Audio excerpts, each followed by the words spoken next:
What's going on, everybody? Welcome to Pillow Talk with Paul Goneau. Today, my guest is graphic designer, personal trainer, and wrestler Harun. How you doing, man? I pronounced it right? Yeah, you got it, man. All right, good, man. I'm doing all right. How you doing? Just I'm coming good. from Sammy Callahan seminar. How'd that go? Yeah, Sammy Callahan was running a seminar today in Hamilton, Ontario, just before a Courage Pro Wrestling show. So I was at the seminar with a couple of the Battle Arts guys, and it was good. I mean, we ran it for about 2 hours. It was a lot more focused on like a Q&A aspect. We did end up getting in the ring towards the end of it, but it was really good, like picking his brain on things, and he's currently booking for Wrestling Revolver, so understanding like as a booker what he's looking for in independent wrestlers currently, and just helping us shape up our branding on social media, and trying to like pick his brain on things to do with character work, and just how to get booked around, man, and how to get work and how to keep grinding. Yeah. I've only done 2 seminars to date. One was a referee and one was with Thunder Rosa. Yeah. And the referee, I didn't expect there to be a lot of like in-ring stuff. Mm-hmm. But like, is that usually how these seminars are, where it's like something like 3/4, just like Q&A and kind of asking him questions and kind of picking his brain, and then just like getting in the ring and him kind of like critiquing you a little bit? Or is there's some that are more in-ring heavy? So the way Sammy set up his seminar today was interesting. It's the first time we did it this way, where it was kind of in a reverse order. So I've done a handful of seminars and trained at like a couple places. The way we do it is you start with the in-ring stuff. So getting in, like what they want to do is they really want to gauge, from what I've understood, they want to gauge where everyone's at, like in terms of their levels, because a lot of these seminars are open to all levels. So you get people who've been in the business for a few years, you get people that are like complete beginners. So they get you like moving around, doing some rolls, run the ropes, just to analyze your footwork and see where everyone's at. And from there, they based on like how they see everyone's moving with just the basic stuff, they'll either teach you like a really cool hold or like this advanced sequence or drill, and then from there they kind of take it to the Q&A aspect of it, which is towards the end if anyone has any questions.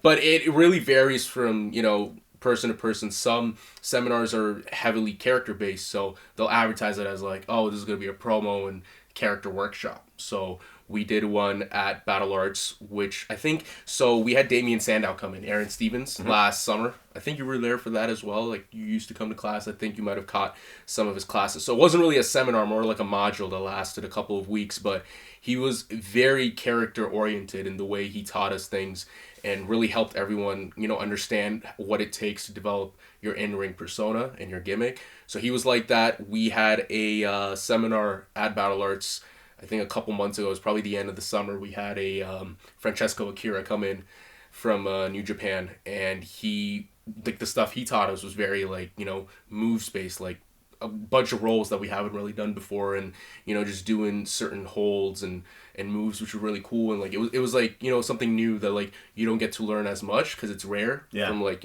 what you get here. So I really think it varies from person to person, but I think that's the beauty of it. Try to go to as many seminars as you can, try to learn from different people, because everyone has a different perspective, right? So I think if you learn from everyone's perspective and you adapt to like what people are telling you, that makes you a better performer as a whole. So it's been a crazy journey so far.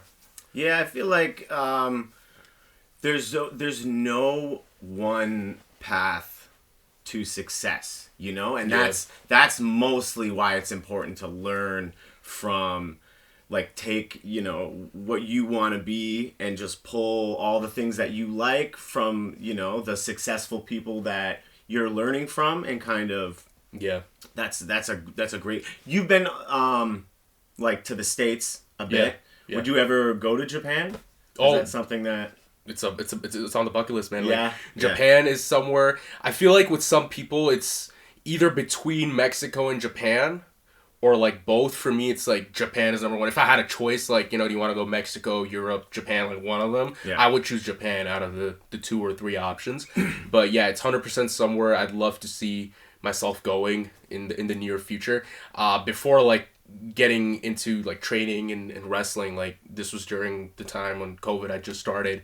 So like we'll say like late 2019, early 2020, when I decided that all right, I want to step into pro wrestling, take it seriously, see where it goes. I mean, one of the goals I gave myself was that by the time I turn like 26, 27, I want to be, going to Japan for like at least one tour. Either could be for working for a show, or it could be just for like a training thing where I'm there for like a couple weeks, couple months. So it's one of those goals that I still have. And how old are you now? Right now I'm 23. All right. Yeah. So you got a few years. I got a few years. Yeah, I think we're getting there. Well, yeah. Yeah.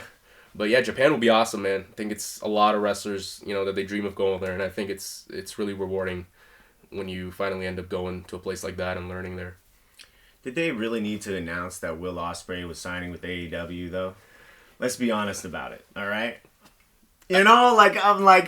He's already wrestled with you guys. He's still under contract. I know this has nothing to do. We're just talking about Japan and New Japan and it's like it's an obvious kind of. I think it was just kind of a power move in there because I know that he was a value. He's a hot prospect and WWE was looking at him. Yep. And then he ended up going with AEW, and I think it was just like, haha, we got him, you know? It's one of those things, and it goes with any, signings that they announce, really. It just gets people talking. It's like a buzz, that goes around, creates hype around whoever you get. And Will Ospreay, I mean, he's, one of the best of our time, so... Definitely. Anywhere he goes, he's going to add so much value to that place, so I think it's a, it's a power move from, AEW, but I think we'll see how it plays out, right, so...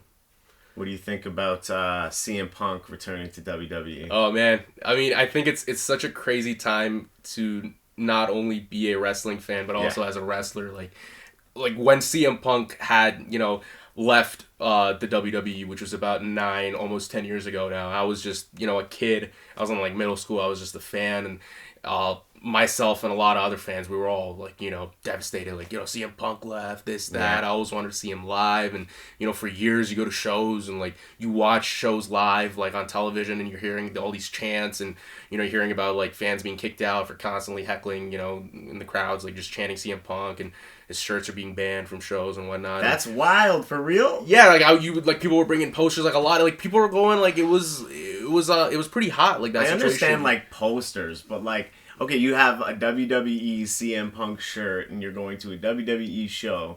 They're not allowing you to wear that. That's I would hear stuff like that all the time. I mean, like you never know what's completely accurate on the internet, but it was pretty controversial, like with him leaving. And for me as a kid who like loved wrestling growing up, watching CM Punk, huge fan of his, I was I just wanted him to come back for like the longest time, and then kind of like the last few years you're like, all right, maybe he is not gonna come back, and then AEW happens, blows up the internet, blows up everything in wrestling. Like people are just like, holy crap, he's back.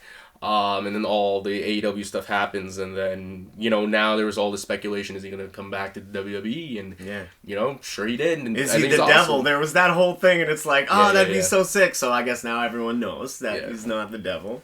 But no, I mean, like, just to kind of circle back to what I was trying to say, I mean, the inner wrestling fan kid in me is just like, extremely happy. But it's one of those things, and I'll say it again, it's just, let's see how it plays out. I mean, I think from a business standpoint, it seems like a pretty, natural move that, he went back. But it's, again, like, I think it's one of those things, it's a lesson learned for many people that, never say never. Because for years, people are like, oh, he's never going to go back. It's impossible. And I think that's the beauty of wrestling. Like, anything is possible. I mean, Edge came back after 9 years as well, right? Yeah, man. He had a career-ending injury. You were looking at Bryan Danielson, Saraya, like all these people, right? Like, who physically are told by doctors and, whatnot that, oh, you can't go back to doing this, but they sure come back. So, CM Punk coming back was just a matter of time because there was nothing really physically stopping him. It was just, differences, and differences can be settled, so. Yeah. Yeah. And I think, like, in this case, there are so many good... First off, competition is good. Yeah. Competition is always good. When WWE bought WCW... Yeah, well, I guess they were WWF at the time. Whatever. When they bought WCW, and like had ECW and WCW, all their major competitors, and the competition's gone. Like there was honestly, as much as I love wrestling, and as long as like I watched wrestling when I was like very low single digits, dude, like when I was watching Barney and stuff, and like I stopped for a bit. There was a time when I was like, I just wasn't happy with what was around, and like I wasn't super into CM Punk when he was with WWE. I was aware of who he was, and I know how he left. It wasn't a super huge thing to me because it was at a time when I wasn't like watching as much as I used to. But then AEW came around, and I was paying a little more attention, and he joined, and it was just this wild feeling as a wrestling fan to like see him come back and see how like it just reminded me of like when I'm a little older than you, like 37, but like when I was just like as into it as I could have been. I think wrestling right now is on its way to being the best it ever was. Truly. I think for me, my heart is in the Attitude Era, but like there's so much good stuff. The Attitude Era also was like a lot of like the same kind of shtick, like a lot of the same kind of thing, and like different shades of that. You know, I feel like there's a lot of different kind of wrestling now, and like the smaller dudes are getting just as much airtime as like the big dudes, and the competition between AEW and WWE is creating something and just making things happen. Like Mickie James, when she did her Royal Rumble thing and she was signed to Impact, and now, like, there's no way, dude, if AEW wasn't around, there's no way CM Punk would be back in WWE. I fully believe that, and I think it's, regardless of whatever's going on, I think he's a draw. He's good for the business, you know? I think he might have more of an old school mentality, which kind of gets him in hot water sometimes, but, like, all the people that, like, well, I don't want to say all the people, but a lot of people that, like, not that I know, but people that I know, like, just the ones that I respect in the industry, like FTR, there's certain people that respect him, and it's like, at some level, you just kind of got to take that into account, too, but, I feel like my point is, Randy Orton was outshined for no reason. I don't know, that wasn't my whole point, but that is a point too. You know, he came back from a career-threatening injury, exactly, like you were talking about, and he wrestled. Yep. And he looks better than ever, man. He came super jacked. Yeah. Looks like, and he's never, like, for me, Randy is someone I personally believe he's never missed a beat, like, since, like, watching him as a kid, as he was coming in, he was quite young as well, you know, entering the business and, like, you know, learning the ropes, but for, you know, the decades we've seen him come to be the legend that he is now, right? From being the legend killer to a legend himself, he's been super consistent. I've never seen like Randy Orton just not be in it. Like he's always, you know, locked in, and he's such a he's like, I think as a wrestler we've been told this coming up in the business, and I personally believe that he's someone that any wrestler starting out, or you know, if you're in a few years, you should be studying and watching like different points in his career, if you can understand how Randy Orton does what he does, not just from a character perspective, but you know, the way his package is, like how he carries himself, how he moves in the ring, all those things, like they come together so well, and anyone and everyone can learn from that. Yeah. But yeah, from like early on, like I remember having a Legend Killer shirt with like all the dudes' names checked off on the back, and he was, I think, you know, his dad, and also being around the people that he was around, like how could you not turn into that? I mean, some might say he was the original MJF. You know, and he was just such a young prodigy. And wait, is MJF's not a second generation though, is he? No, he's MJF. I feel like the comparison that a lot of people will make are with The Miz. Oh, really? No. I feel like it's The Miz. You don't like The Miz, do you? Okay, I love The Miz. You do, eh? Loved him. He's one of, like, I have a few wrestlers that are like, you know, every wrestler has their like favorite wrestlers, which are the reason why they wanted to do it. I think Miz was that for me. Like growing up watching him, he was just so like, annoying, and he had like such this like polarizing energy, and like people were just annoyed by him. People didn't want him there. He was kind of weird, but he was fun to watch. He was really entertaining, and he was just like watching him growing up, because like, you know, sometimes like my energy in like different friend groups is just like, you know, sometimes I'm the one that talks a lot, like I'm always just yapping and things like that. And as a kid I would get that, hey, you know, you're being annoying, man, what are you doing, this, that. And then I go home and I'm watching like The Miz on TV, and I'm like, you know, like he's kind of like how I'm acting right now. And like he's a grown man though, and I'm a kid, but like it's still like, you know, he's the same. And it's like, you know, I really like, it got me into wrestling. It got me so invested into all these characters. And I think the beauty of it was that like The Miz was just being himself. He's not this supernatural figure. He's not like an Undertaker or like, you know, those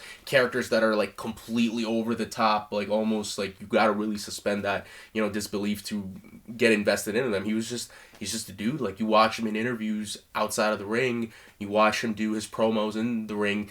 There's not much of a difference. There's a bit of a, you know, like there's levels with the exaggeration, but you know, The Miz, Michael Mizan, and you're kind of getting the same guy. So that really, you know, like set me back. I was like, wow, this is really cool. Right. Some wrestlers are very, and I think Randy Orton is another example. He's very, like he's cold and calculated. He's a bit slow. He's a bit, you know, like sadistic. But at the end of the day, he's very like, he's kind of like just a dude, right? Like a John Cena would be, or I'm a huge fan of Dolph Ziggler. Like I watch those wrestlers that are like, the way like my process with wrestling too is watching guys that I would like to emulate.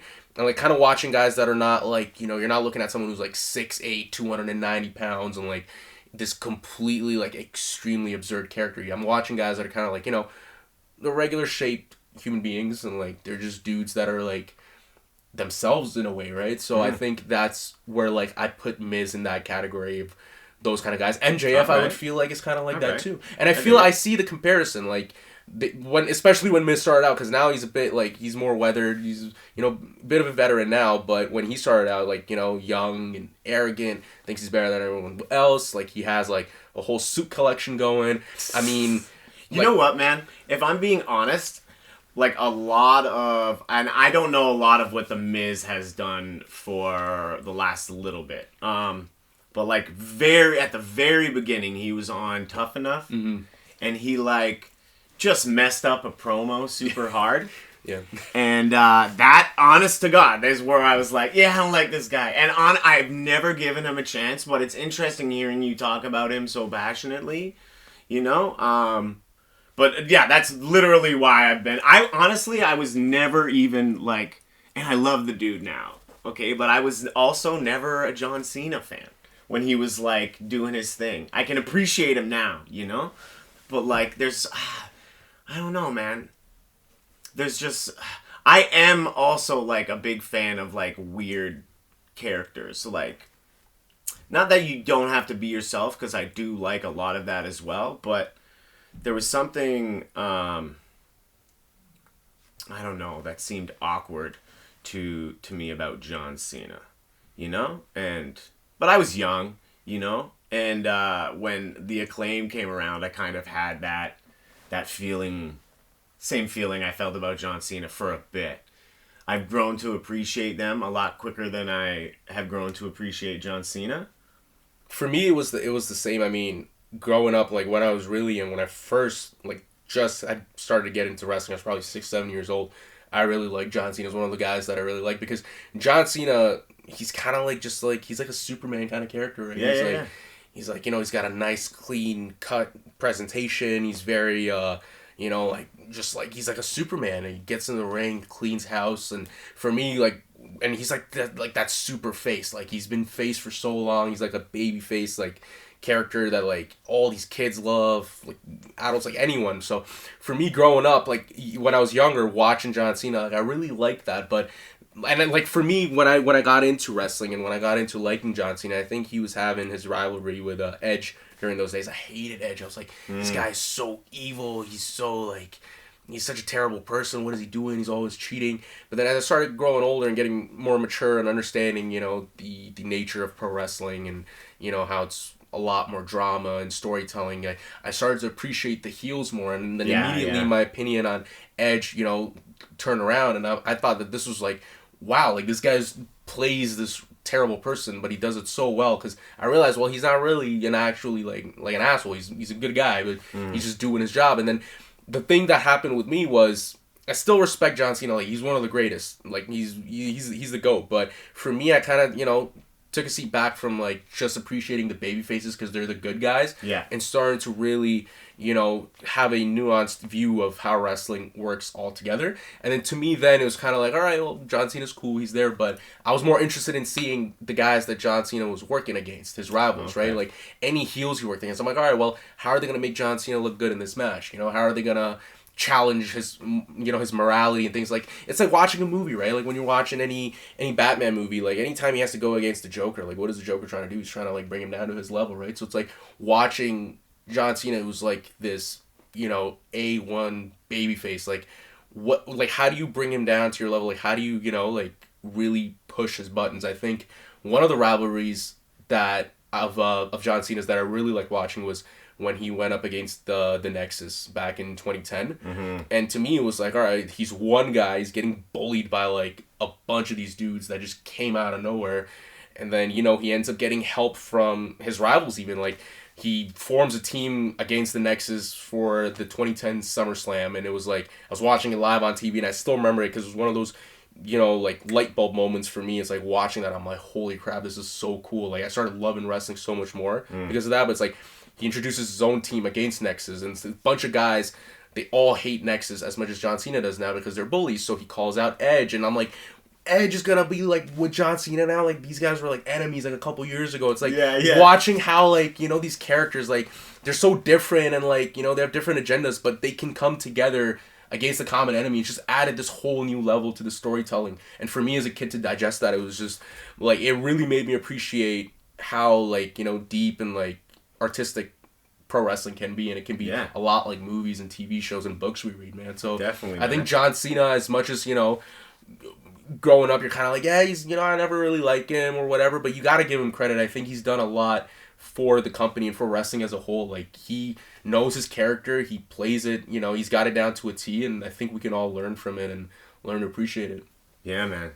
I it's weird when people tell me they don't like wrestling. I look, it's athletic Shakespeare, man. When it's done, right? That's what it is to me. And my lady's grown to appreciate it since she's been dating me. But since you've been doing wrestling, is there any like? Because I feel, even for me, since I've been reffing, I look at it differently. Like when I watch it now, I watch it a little differently. Yeah. Is there anybody that maybe you didn't like that you like now just because you understand more what goes into like a match and stuff like behind the scenes? Do you know what I mean? Do you mean to say like if there's anyone like an in-ring talent or like someone that's involved in wrestling in like a different capacity? I'm just, well, you could say any capacity really, but I was thinking about like in-ring performers, like wrestlers, like that, you didn't get, and once you started doing wrestling and learning about it and going to seminars and shit, that you were like, oh, I like this person now. For me, yeah, that is a really good question. I mean, I do have a couple guys that I would think about like that. I mean, damn, you kind of now got to think about this for a second. There are a few. Yeah. I'm just blanking out right now. But right. I would say one of the guys for me, I mean, I guess you could say someone like if I really have to like think now, probably someone like Chavo Guerrero, because growing up watching him, like again, like I was so invested in guys like Cena, Edge, and like all these top guys. Chavo Guerrero was involved because of like Edge's relationship with Vicky Guerrero on screen at the time years ago. Mm-hmm. He's part of like the Familia. I think Zack Ryder, Kurt Hawkins, all these guys were involved. But for me, I mean, he didn't really do much for me. He was kind of just this background character. He had the same last name as Vicky Guerrero, so I was like, okay, like I didn't know what the relationship was at the time. I kind of knew Eddie Guerrero was around. He passed away. Chavo was there, and they're all family. So for me, a guy like that, I was like, okay, he's just kind of there. Like, he didn't really do much for me. But as I started growing older now, like, I mean, if we're talking about wrestling and like media, like movies and stuff, I mean, I don't know if you've heard, but there's that new Zac Efron movie coming out, Iron Claw. Yeah. All those actors were trained by Chavo Guerrero for that movie. So now I started to think back to like, okay, well, Chavo wasn't really exactly a John Cena caliber, like, guy when I was watching wrestling. Not to me, at least. Like, but now that I look back and think of it, I'm like, you know what? He must have been a phenomenal wrestler. And, like, his matches were, like, from what I saw, like, he was a pretty good wrestler. But now I tend to appreciate it more because now I realize that if you have, like, big budget Hollywood producers and movies, like, they're all relying on him because from what I've heard, he's trained. Generally, if they're ever showing pro wrestling on, like, movies or, like, TV, they'll go to him to train their actors. So that makes me realize that, you know what, regardless of how I perceive Chavo growing up as a kid, he knows his stuff so damn well that, people rely on him to train others to show this art of pro wrestling on the bigger screen, because movies and, like, generally, if you're gonna have Zac Efron play a pro wrestler in a movie, you're gonna get a lot of people wanting to watch that because Zac Efron has a huge fan following. So if you're gonna trust Chavo Guerrero to train him to look good and, like, function and move around good as a wrestler for others to see and understand and appreciate the art, then, like, that tells me that, like, he really, he got the craft down to a T. And that, I mean, honestly, for me, that's something that's, like, that's commendable. So it's one of those things now, as being a wrestler, I realize that a lot of guys, they may not be, like, the megastars. Yeah. But, they're doing their part. They're making their peers look good.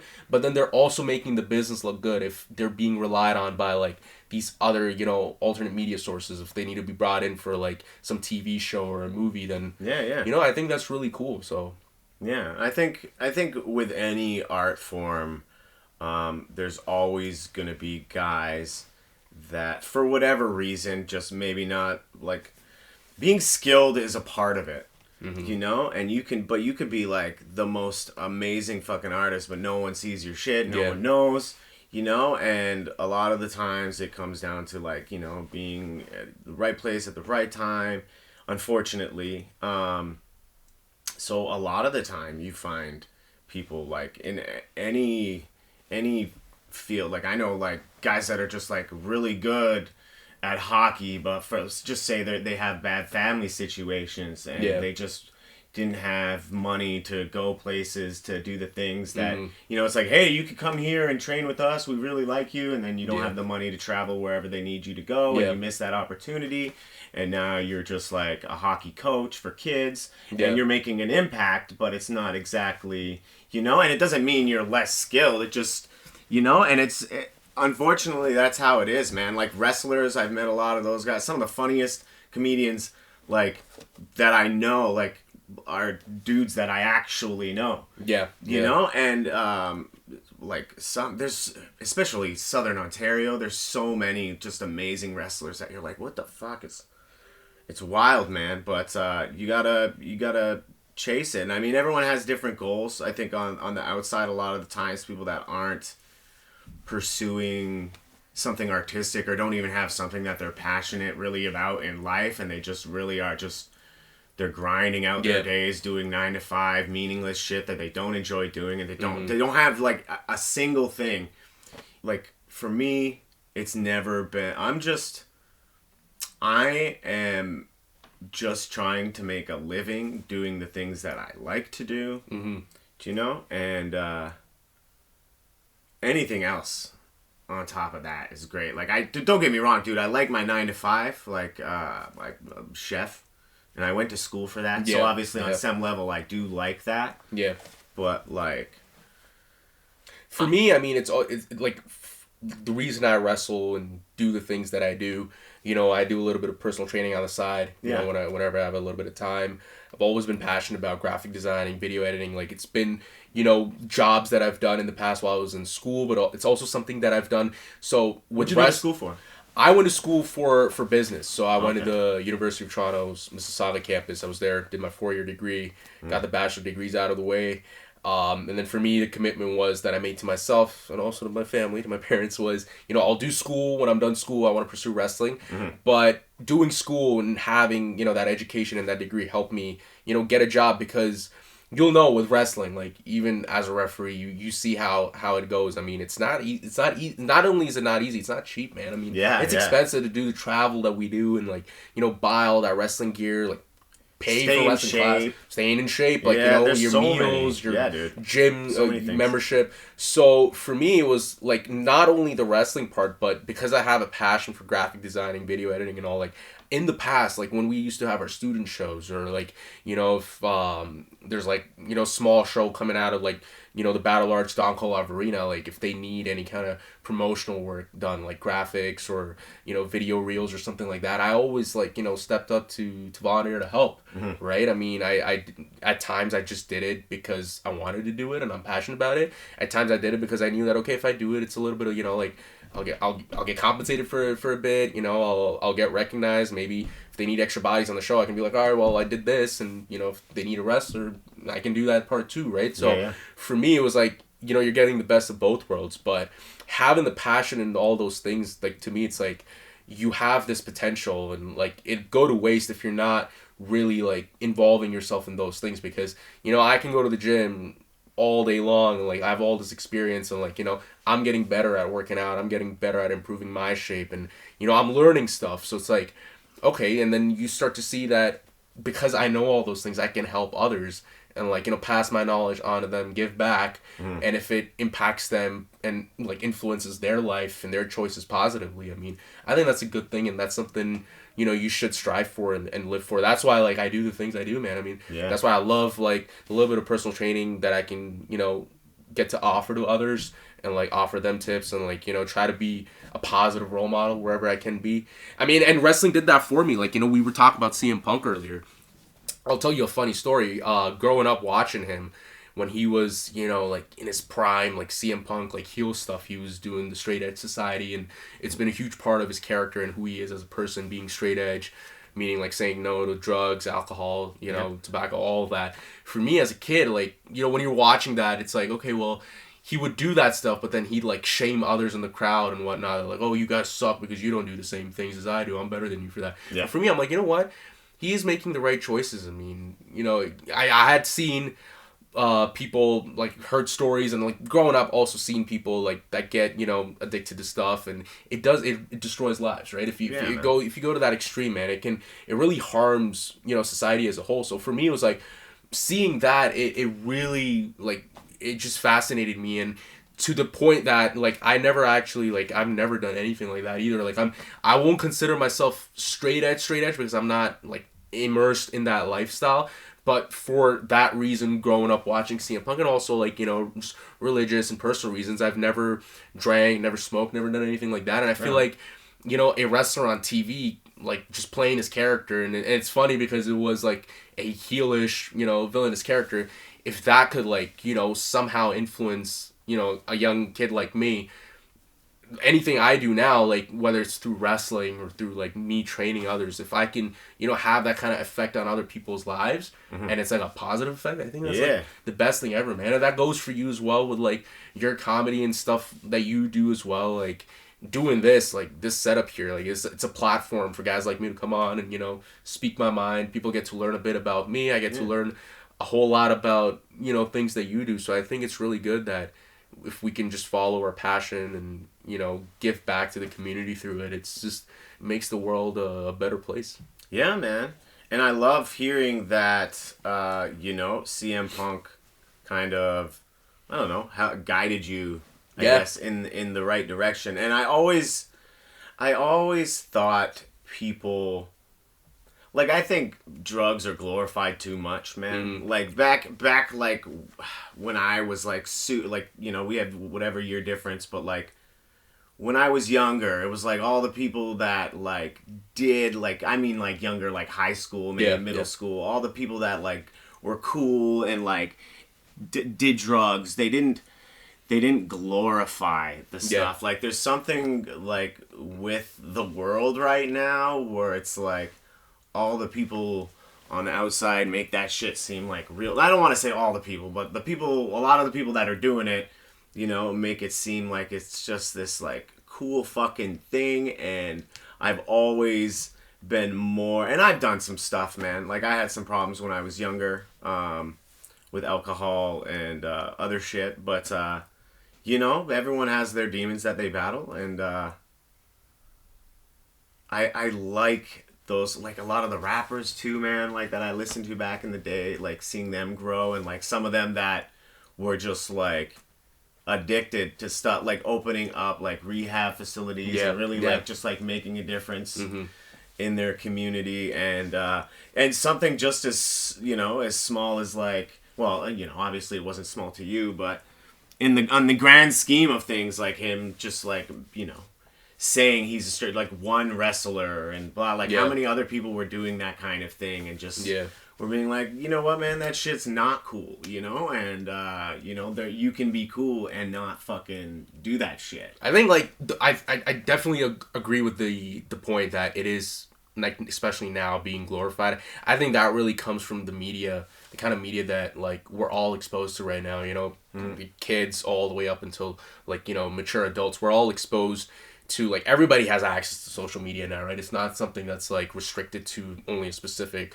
group of people. Like, you know, kids got their little iPads. You, like, you know, as much as you can try to monitor and regulate what they're viewing and, like, you know, what exposure that they're receiving, but, like, we're all kind of, you know, open to the same media, and, like, you'll see a lot of, like, rappers and these influencers and so on and so forth, like, they're not all of them are necessarily healthy role models, and a lot of them will preach about this, you know, cool lifestyle, which is at the end of the day really destroying you. So and it doesn't have to just be drugs either. Like, there's a could lot. be anything. Yeah.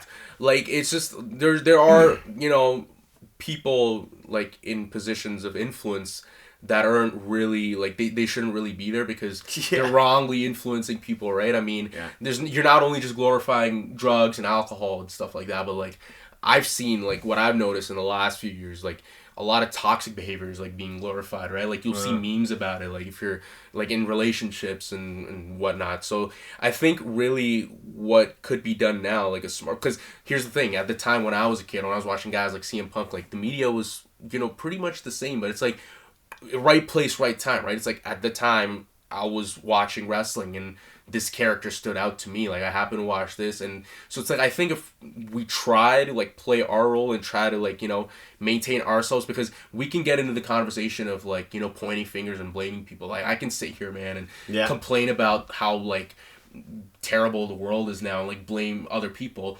or I can try my best to, like, you know, make the right decisions, and then the people that have access to me see that, hopefully it inspires them to do the same, right? So I think really the focus should be to be the best version of yourself, and, like, make the right choices. No one's perfect. You're going to make mistakes. I mean, I'm not perfect either. Like, I've made bad choices in the past. Everyone does. But if you can learn from them and strive to be better and better, you know, people catch on to that, and hopefully you can inspire a couple of people. And I feel at the end of the day, it could have a chain reaction, and, you know, it just makes a world a better place. And it's not just, you know, like, I'm not going to just talk from, like, the wrestling world, because I don't want to just be a good wrestler. I want to be a good human being. I think an example of that in the media for me would be one of my favorite actors, who's Keanu Reeves. I mean, do you ever hear anything bad about that guy? Yeah. Right? So it's like, and, like, he's the coolest, most badass, like, action character of all time for me. Like, I love watching the John Wick movies, and, like, when you hear, like, things that people say about him, like, fans and, like, his friends, like, you know, that interact with him, it's always something positive. So I'm like, you know, maybe the world needs more Keanu Reeves. So, you know, more people like him. And I think that would really, that would be good, man. I mean, if, you know, we all just try to be, you know, better than we were yesterday. Very good advice, sir. I feel like and I'm I preaching agree here now. And I agree, for sure. Just learn from yesterday. It's weird, because, like, I think a lot of, at least when I was, like, actual, because I have a daughter now, so I'm thinking of things differently, and, like, obviously I want my daughter to make mistakes, but for me, when I was growing up, I think something I had difficulty in, and, like, I didn't have a good relationship with my family, so that, like, definitely played, like, everything that happens to you is shaping you to become whoever the fuck you become, right? And so, like, my goal right now as a parent, because when I was young, I learned a lot of things on my own, like the hard way, Yeah. without having the guidance that one should have. Mm-hmm. And I just want to be able to provide my daughter with the security and like the trust. Like I want her to trust me and know, like, you don't always have to, like, I know she's gonna learn some things on her own. She's gonna disobey me, and that's cool, and I'm expecting it, so it's not gonna be like a super big deal. But I hope she trusts me enough to actually, like, learn from my mistakes, because I think, like, at the end of the day, if everyone just tried to be the best version of themselves, you know, we could learn from each other's mistakes, and we could avoid a lot of just, I don't want to get too deep, man, but there's just a lot of shit going on right now, and I don't know, the world's, it's weird. I just had a fucking baby, and then, you know, fucking we're on, like, I feel like the verge of World War III, bro. Like, I feel like we're there, and I just wish people would spread love more.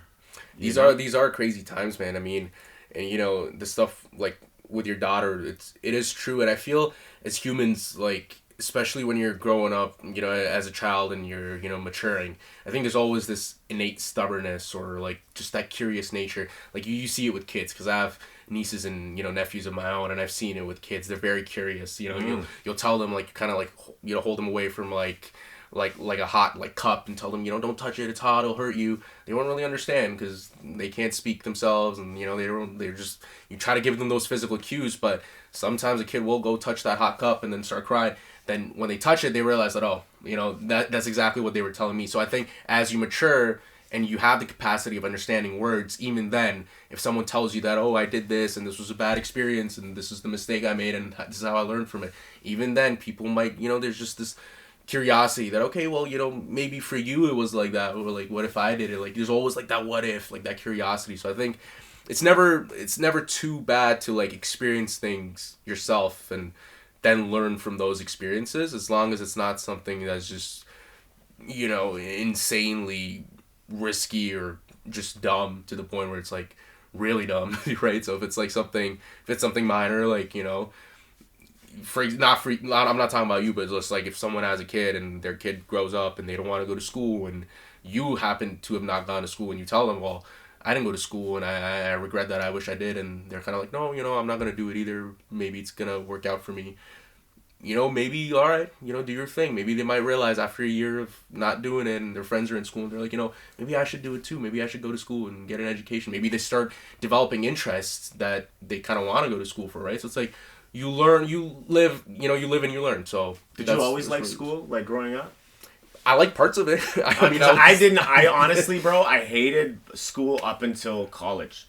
Once I started actually, like, I had friends, okay, and these guys were considered the not smart people. So they were put in, like, no, I'm just saying, what the fucking school system branded them. It's these are, you know, the dimwits. Yeah. And so they were put in, like, a different school. Like, literally, I was raised in foster homes and stuff. Mm-hmm. And, like, a couple of my foster brothers, like, we lived in the same house, but we went to different schools because someone said they were whatever and I wasn't. Yep. But they went to a fucking school where, like, they got to, like, just learn how to be a mechanic. Like, right away, bro. It's like they kind of, like, missed all... I'm not saying they missed shit, because they still did, like, math and all the other shit, but, like, they were put in a different position where it was like, you're gonna... I think that needs to be, like, more... like...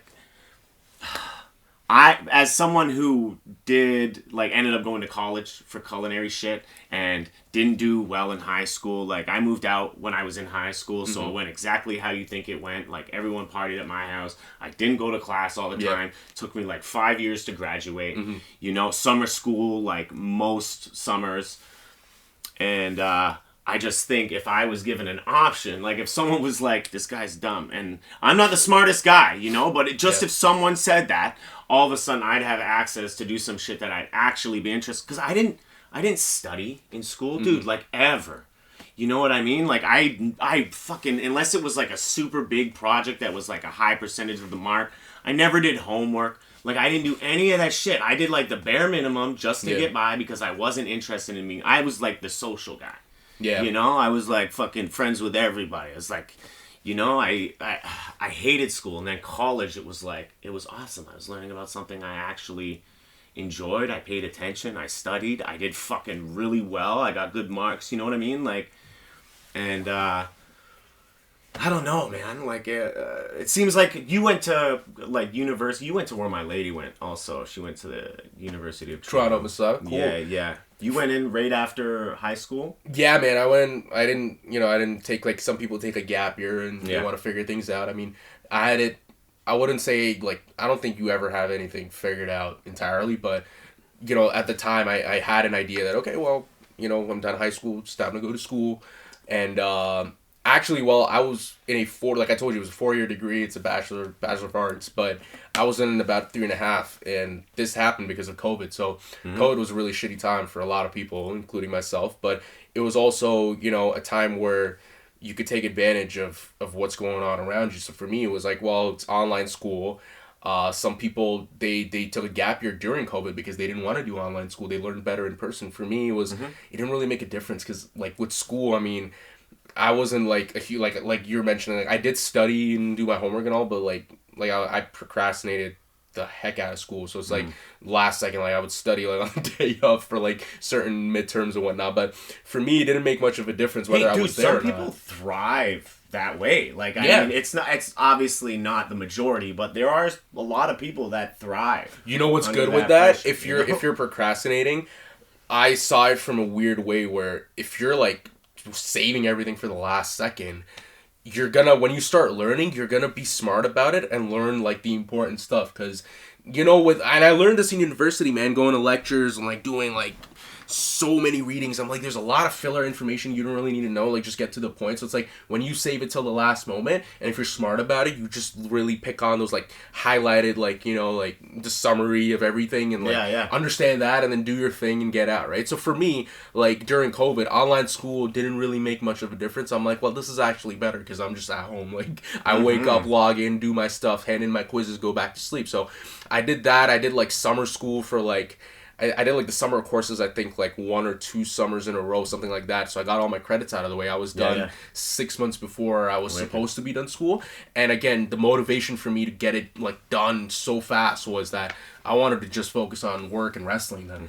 So it worked out for me in that way. But again, I think as you grow older, you start to realize things. So now I've been out of school for like over a year.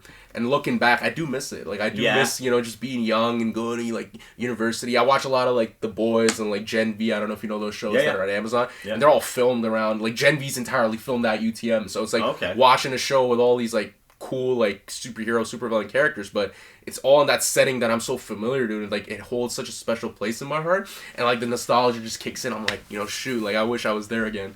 So there is that, but...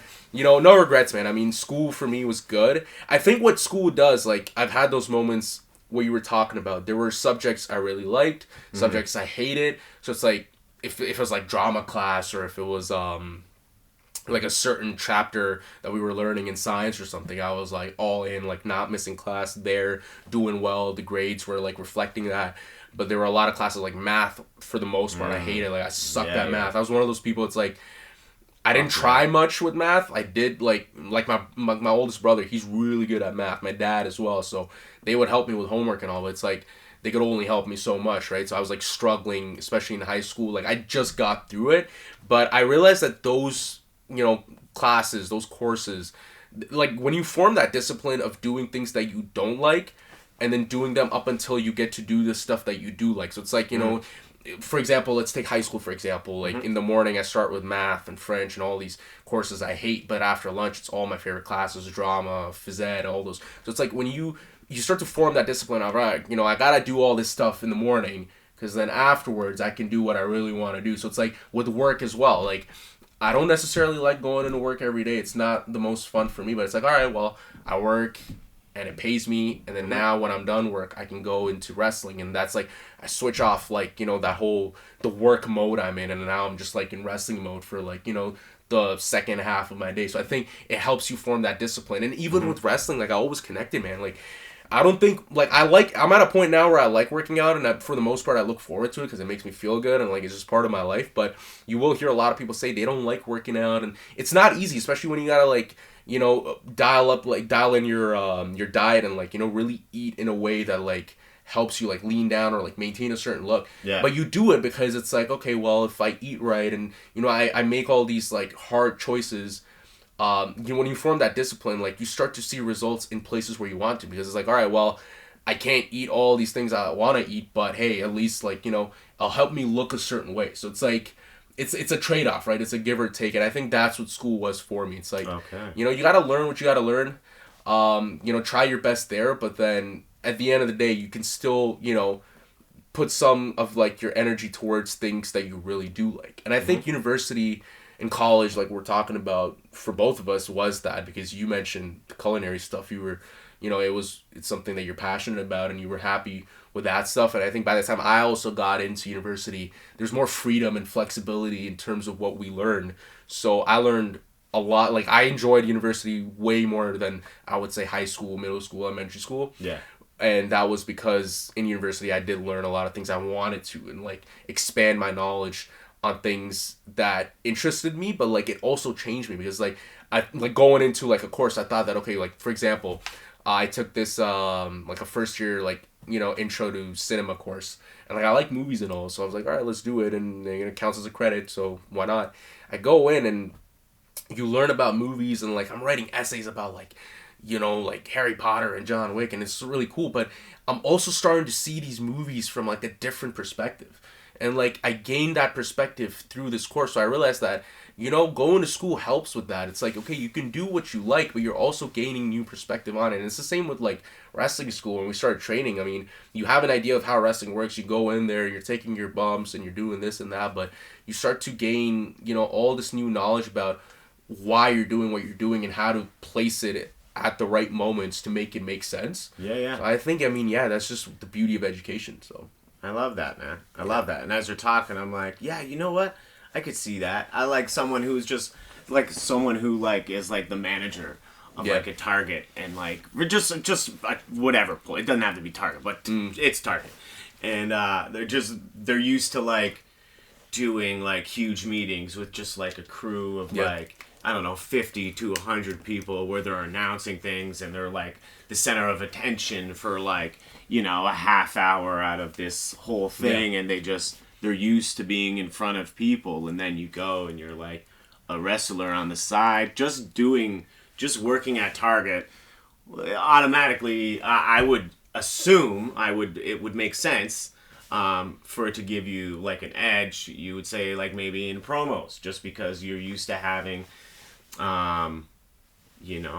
being in front of an audience and just speaking. Your parents were supportive of like are they still supportive? Like obviously I feel like they'd be supportive of you going to school with, like, are they supportive of like the wrestling and stuff like that?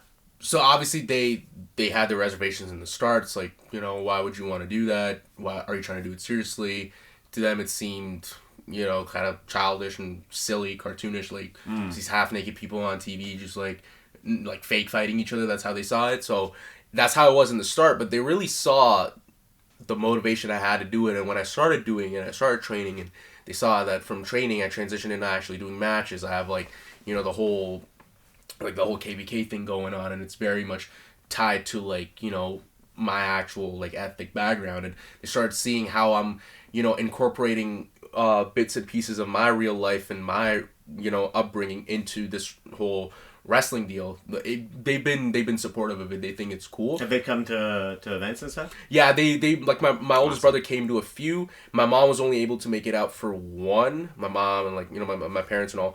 But they like, I'll send them like clips from like shows and stuff that I'm doing if I find any clips on like Instagram or something, or like through if a match is on IWTV or something. So I will send it into like our little family group chat.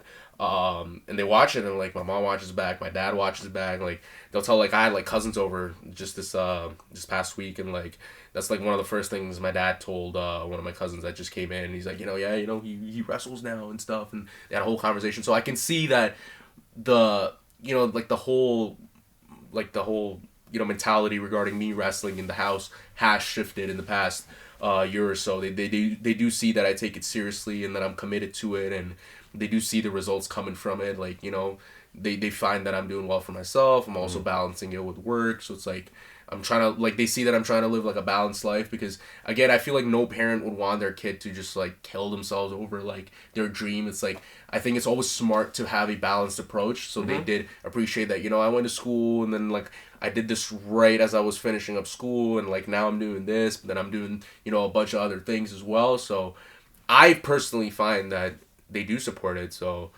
and I think it goes a long way when you have your family's support with stuff. So I find myself to be in a very blessed position with that. Yeah, I was just, I think I had the wrong people supporting me for a lot of my life, and that I don't think that really. I wish, really, just you're a young dude and you're crushing it, and KPK is like clearly making a name for themselves. Thank you, man. And I just kind of wish I found this shit sooner, like comedy sooner. But then there's also like, in my mind, it's like, well, would I even?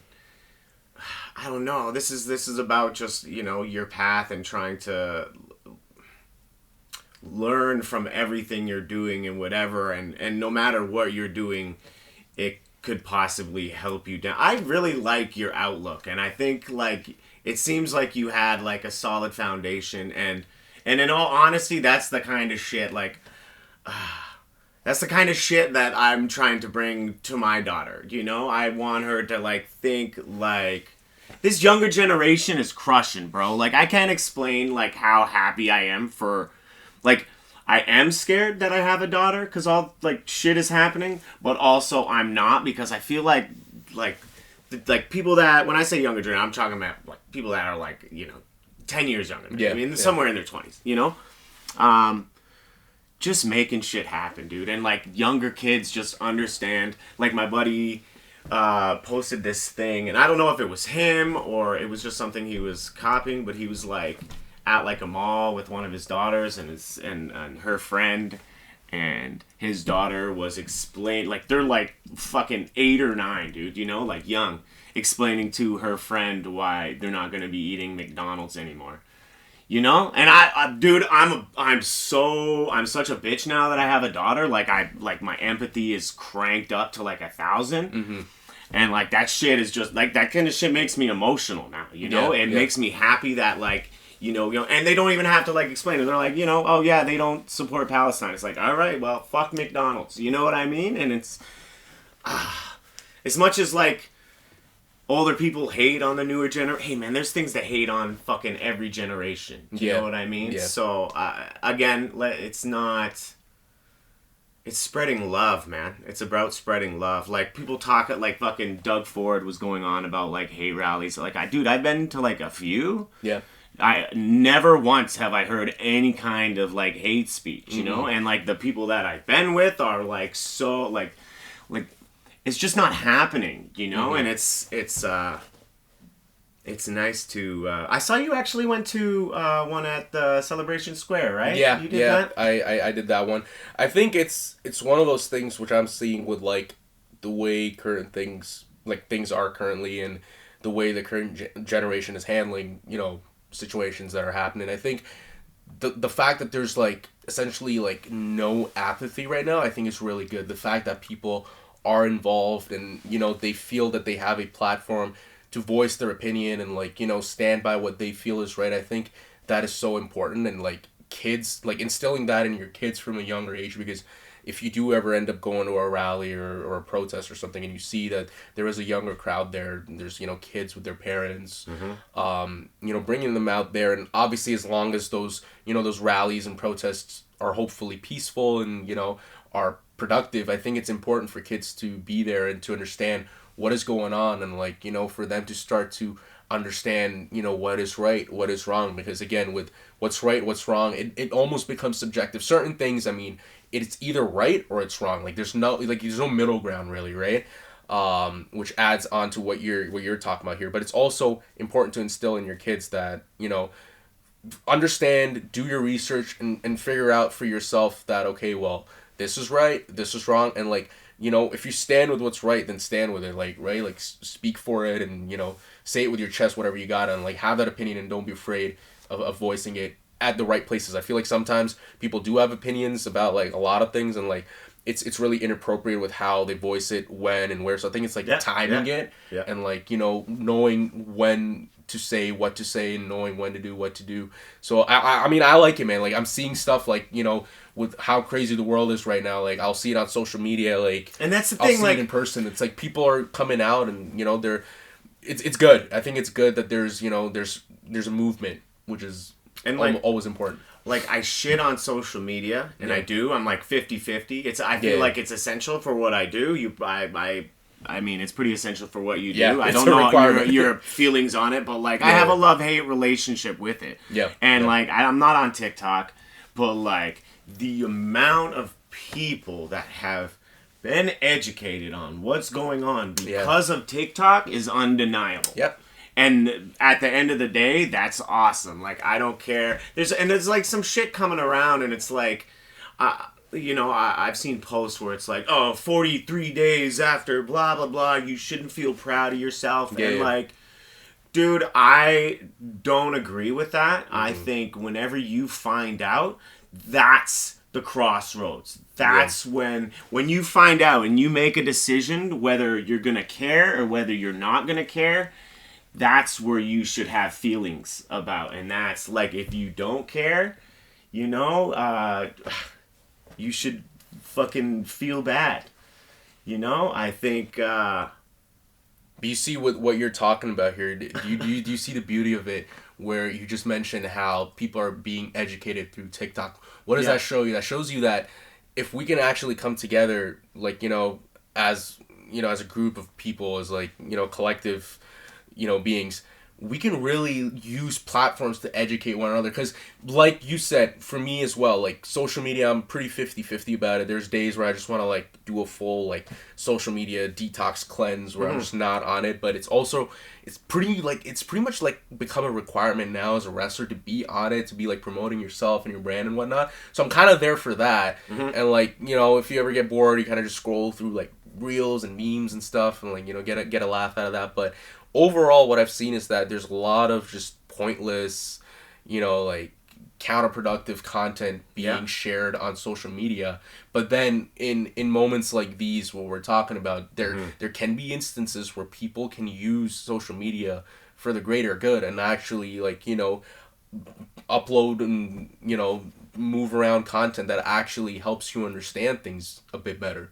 So I think that really is the positive, you know, outcome from all of this, that you can indeed use these platforms for something better than just wasting your time and like, you know, all your energy and like just, you know, burning out your mental capacity on things that don't really matter. Because I mean, what was TikTok really used for in its, you know, starting days up until even now? It's like, what's your star signs, what fast food place you are based on your star sign. People doing dances like on the middle of the street, like why, right? Dude. So it's like, you can still use it for, I mean, I've heard, here's the cool thing that I've heard. I mean, this is kind of going into that conspiracy theory, you know, region, but I've heard that, because from what I understand, I think TikTok is like, it's a Chinese company now. Yeah.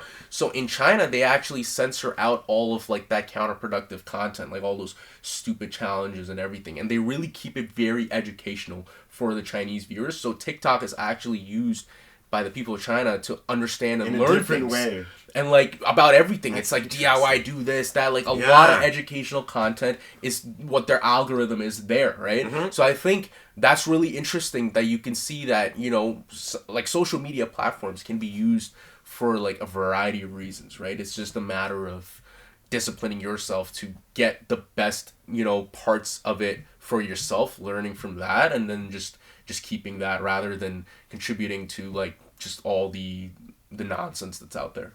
Yeah. So, yeah. I think I agree. Yeah. Do you wanna get on top 5? Yeah, man. Let's do it. Wanna hop on that? What do you let's do you know what? Let's start with dream matches, bro. Nice. Okay? I'll do some for you cuz I really thought about this. Yeah. And like I have some that are you and Ahmed. I have some that are you, Ahmed, and Abu. And then I have some that are just you. So Sweet. my first one is you and Ahmed versus the Lucha Bros. They're just like my favorite tag team, you know? So They'd be cool. I would love to see that. Sweet. You versus Christian. And I think Christian is one of those guys, like, he's so good that, like, people don't really notice how good he is. Yeah. And, like, back in the day, dude, like, we're gonna get into, like, trios things, but, like, back in the day, he was always, like, the third, like, with the Brood, that's kind of where I, really got into him. And he was just always under, the third wheel or under fucking, just behind Edge always, and, but I've always appreciated. I really, really like the Captain Charisma era. Yeah, I thought that was great. So that's my number 2, and then I'm going all 3 of the members of KPK versus the current trios champions in AEW, the Acclaimed and Billy Gunn. Nice. I hate how they call it Acclaimed and Billy Gunn. Just make Billy Gunn a member. He's basically a member. These are good, man. No, I really like these, and those would be pretty dope matches. Number 4, R-Truth. You against R-Truth. I would love that. I've actually met him once at a signing when I was a kid. He's a sweetheart. He's a really good guy. And then, so like I've thought about this so much. I'm like I wish Mask would ask me to like help, like maybe like I don't know. I've always wanted to like just like make a storyline, and I have like this like interest. First of all, I never want to see KPK break up. I think we're at a time where like you can. Like, back in the day, it was either, like, you were a tag wrestler or you were, like, a singles. I don't think it's like that anymore. I think you could be good at both.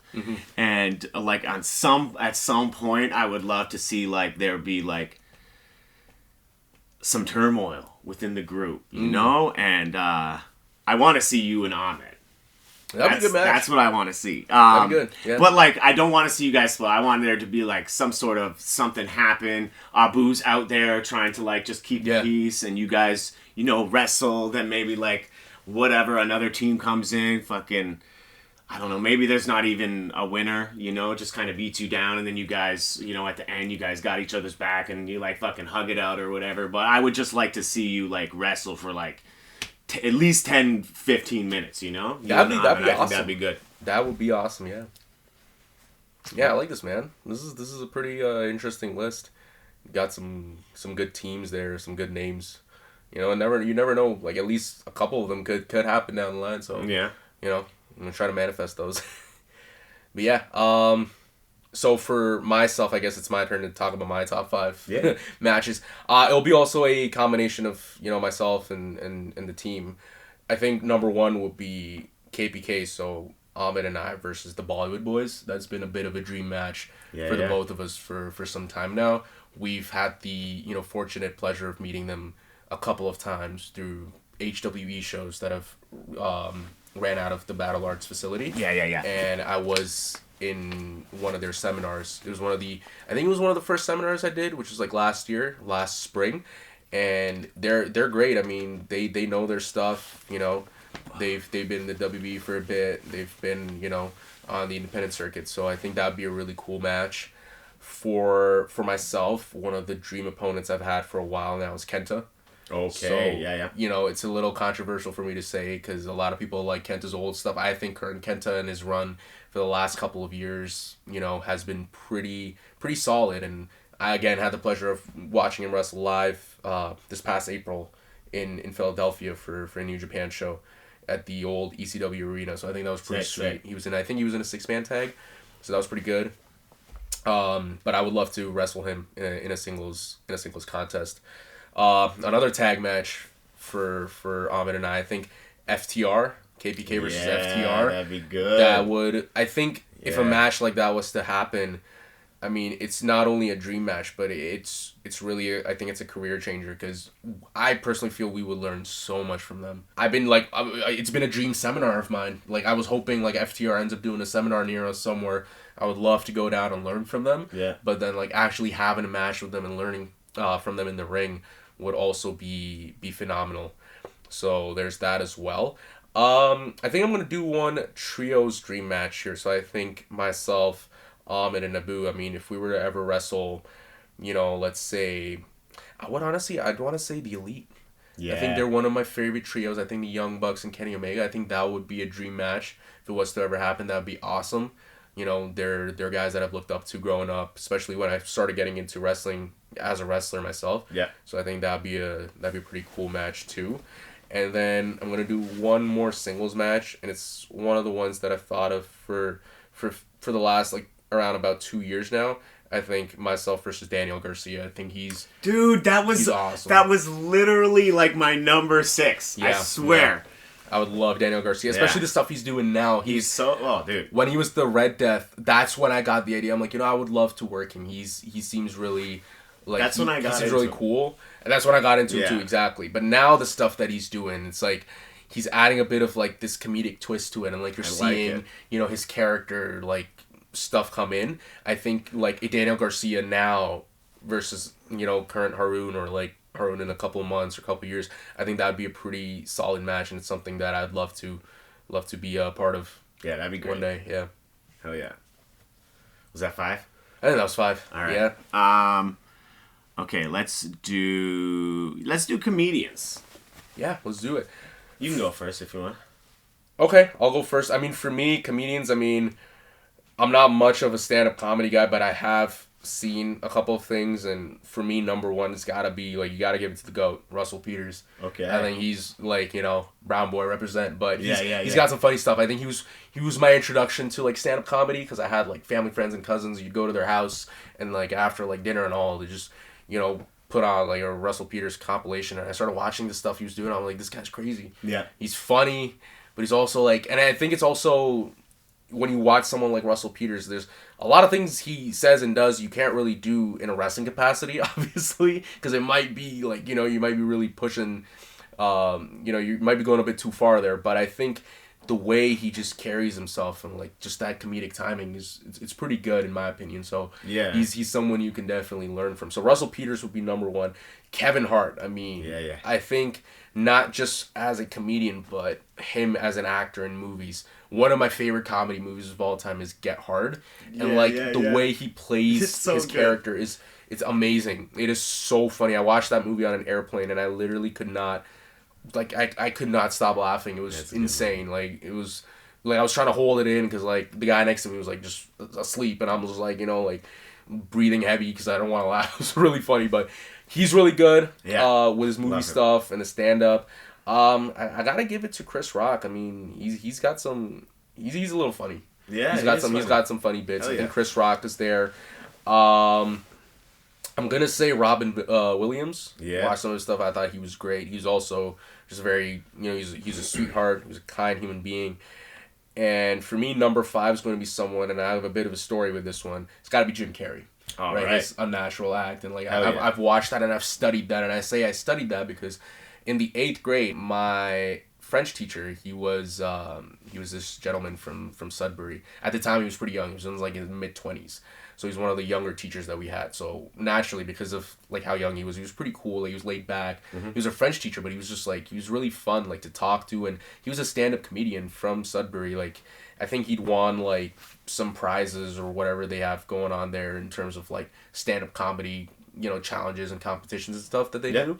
So he was known for that there, and then obviously he was my 8th grade French teacher in Mississauga. But I was almost in a competition in usually my classes with who's gonna be the class clown. If I had a few friends, like that were funny, and then like if like I had a best friend in a class, for me it was like, well, if he's funny and he's like kind of like the class clown right now, it's like, how do I one up him and get better? Yeah. So I think French class was like the perfect time for us to like try those things, because like our teacher was a stand-up comedian and he was pretty like open about like, you know, if like we're passing around jokes and having a good time. It was a lighthearted environment. So he really saw that in me, that like, you know, this guy's just like, this kid is always like, you know, if I say anything, he just says something and the whole class starts laughing, right? So when the talent show came around towards the end of the 8th grade, he told me, he's like, you know what, I want you to try out, I want you to audition for the talent show for the stand-up comedy, you know, bit. I want you to do it.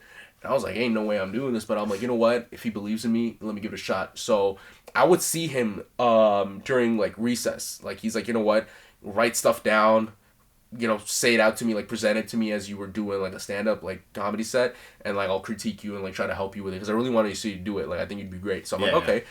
And then because of that, I would literally go home and I would watch just like a lot of Jim Carrey. And I thought, like, because I was like doing my research, like, again, I'm like in the 8th grade, I barely know anything that's going on in the world. I'm about to go to high school in a few months, and like, you know, I have that on my mind. But I'm like, all right, you know, stand-up comedy seems like a good opportunity. Who's funny? Who should I watch? And it was Jim Carrey. And then like I just knew Jim Carrey from like, you know, The Mask and like all those movies and stuff. But I realized that, you know what, as a comedian, he was so layered. Like I think he's one of the all-time bests. Like his I love Jim Carrey. Impressions of people, like just his personality as a person. And again, he's, you know, he's I think the second Canadian I have on the list right now, alongside Russell Peters. So I think, you know, he's one of the Ontario's, you know, residents. Just the greats like of all time, I think. And he is, yeah. So it's like, you know, also being a Canadian, like it made me feel like proud of, like, you know, okay, this is a really, he's, you know, the status, like kind of like the standard bearer in comedy. And you know, there's a lot you can learn from him, and he's also like, you know, he's brought up in the same similar environment as myself. So he was definitely someone that I really enjoyed watching.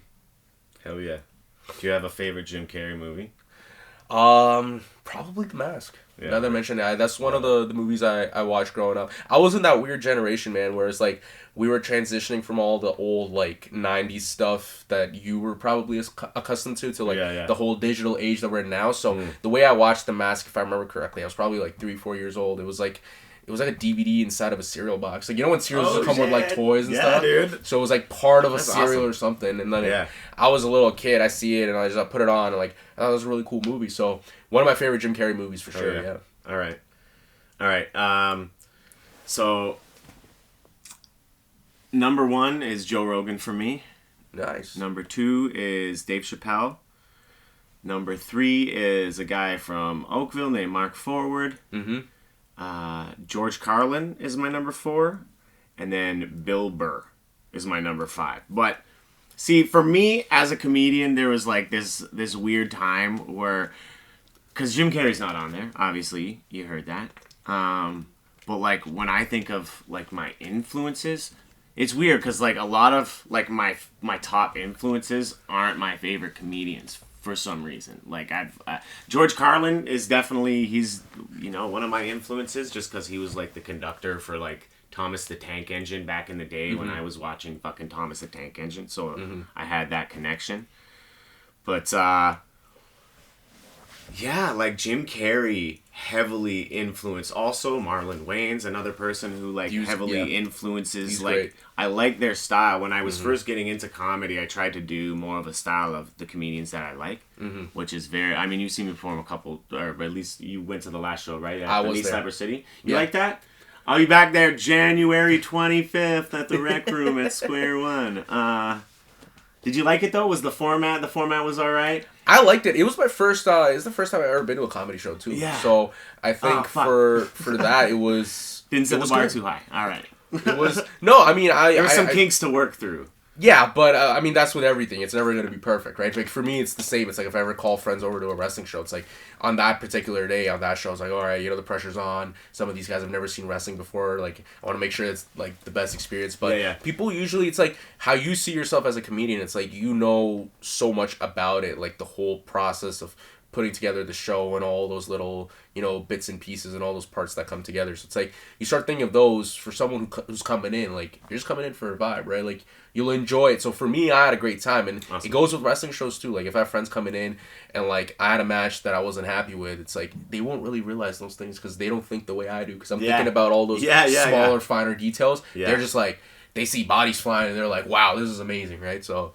it's one of those things. But I had a really good time, man. It was great. Awesome. Superheroes? Are you into that shit? Oh, yeah. You are? Usually All right. I'm a bit of a nerd, yeah. I'll go first. I do them this is like one I do every episode. So Batman, the Ninja Turtles as a group. Then I'm going Red Hood, Arsenal, and Spider-Man, my number 5. That's good. Good list. Yeah, I think there's a bit of an overlap there for us too. For me, I mean, especially now, I think the way I would rank is number 1 for me would be Captain America. Okay. Number 2, I gotta give it to my boy Batman. So he's there. Number 3 will be Spider-Man.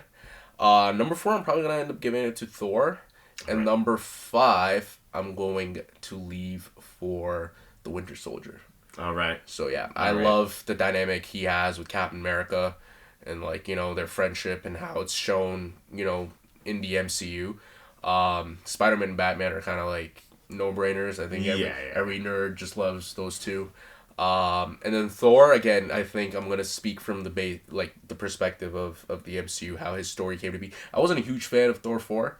Okay. I thought it was a pretty big letdown, but all his other movies, like how his character evolved and came to be all the way up until Endgame, I thought it was awesome. Yeah. So he's definitely one of my favorite superheroes. But this was a top 5, so it's a bit of a tough, you know, like, it puts me in a tight position to, like, really rank them. But if this list opened up, we had, like, a top 6, top 7, top 10. All right. There's a few other guys I would add. But who else you got?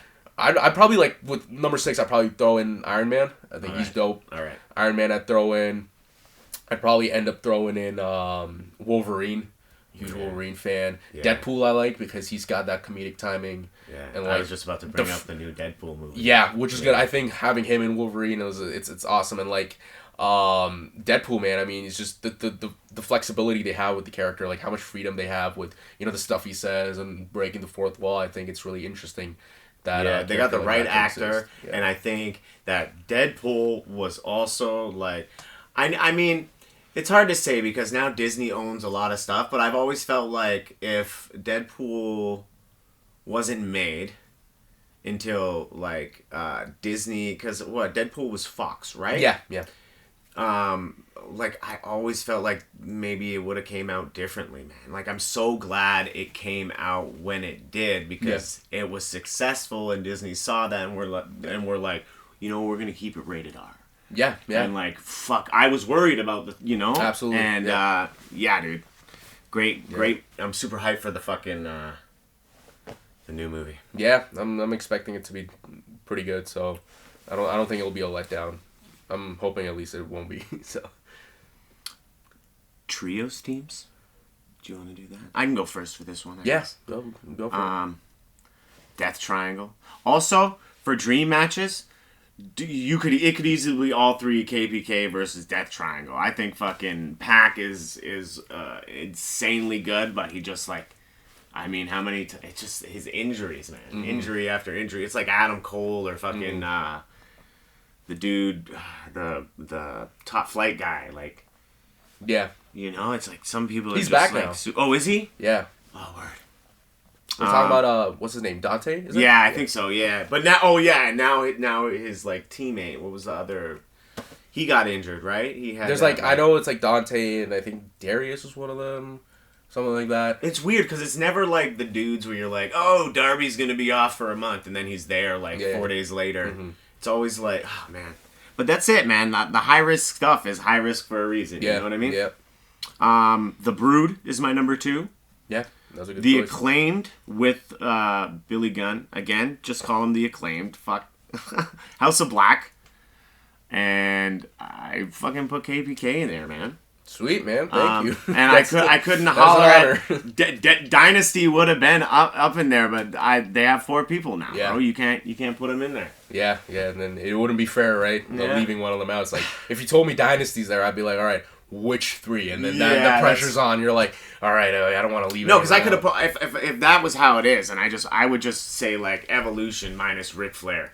Number 1. Yeah. Like, you know? But Ric Flair was there, so I can't fucking ignore it. How did those singles matches? You guys are all facing each other in the January event? We faced each other individually the last PWE show, but we're going to have another 6-man match for the 6-man titles at Eclipse in January. In January. So I think it's like we're in that habit of like facing each other. Yeah. And we've done this across promotions at this point, so it's like not at the same place. It's like we know each other and how like we all came up together. We trained with each other, so it's like that familiarity helps so much when you get in the ring. It's like I had my match with Jackson for Eclipse a couple weeks back.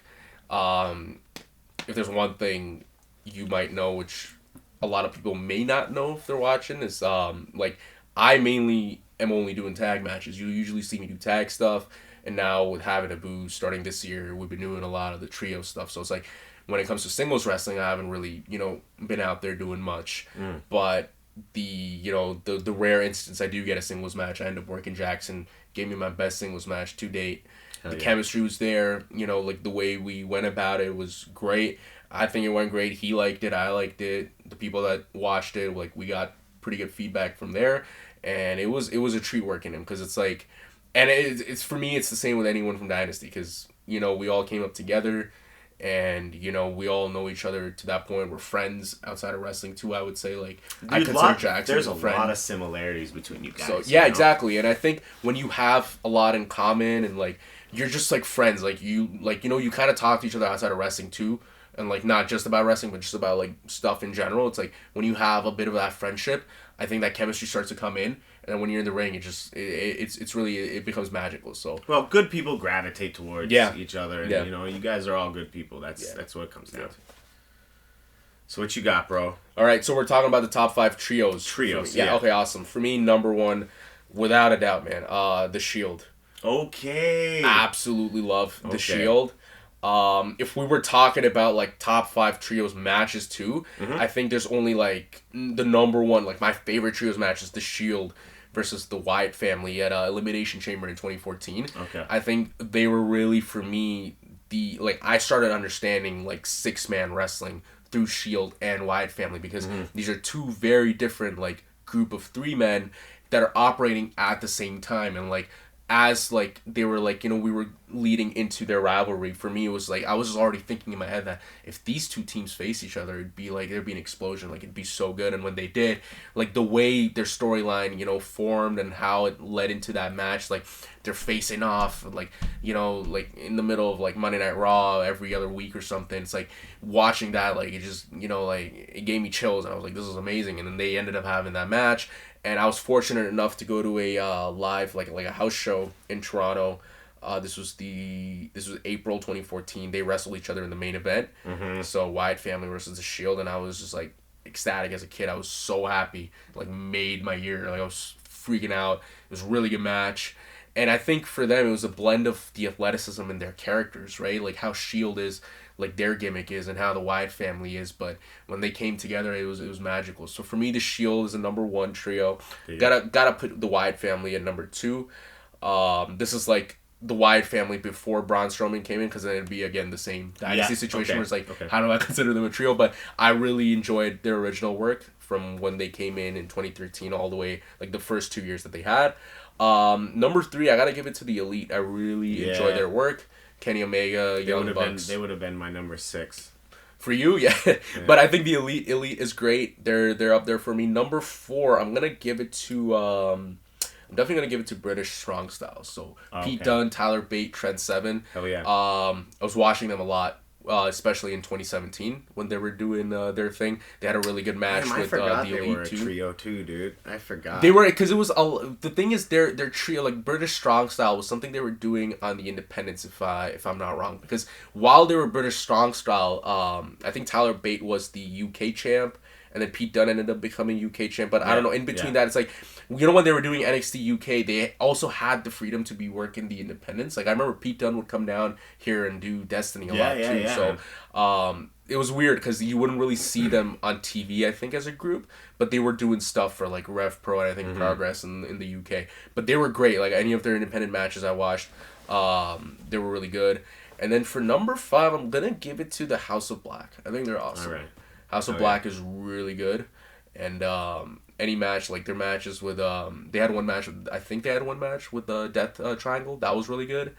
But yeah, like I've seen at least one match. Yeah, their work has been phenomenal so far. So they're definitely up there in my top 5 now. I take it, man. I didn't see Julia winning the belt at the Yeah, last no, I pay-per-view, didn't get a but chance to good see for that her. yet, but Good for exactly, her. good for her. Yeah, she's she's made it. She's been coming up too, so it's pretty good. Jake Gyllenhaal movies. Ooh, this is a good one. I like this. Do you want to go first for this one? Yeah, I'll do it. I All mean, right. I've been waiting for this. Jake Gyllenhaal is he's my number one favorite actor, and usually my top three movies are I think all of his, but at number one I'm gonna put in Nightcrawler. I think that movie was phenomenal. I haven't seen it. You need to watch it. I think if any of these movies I'm listing you haven't seen, I think Yeah. you should definitely check them Okay, out. You're gonna okay. like them. So Nightcrawler is number one. Prisoners is number two. I think Prisoners was really good.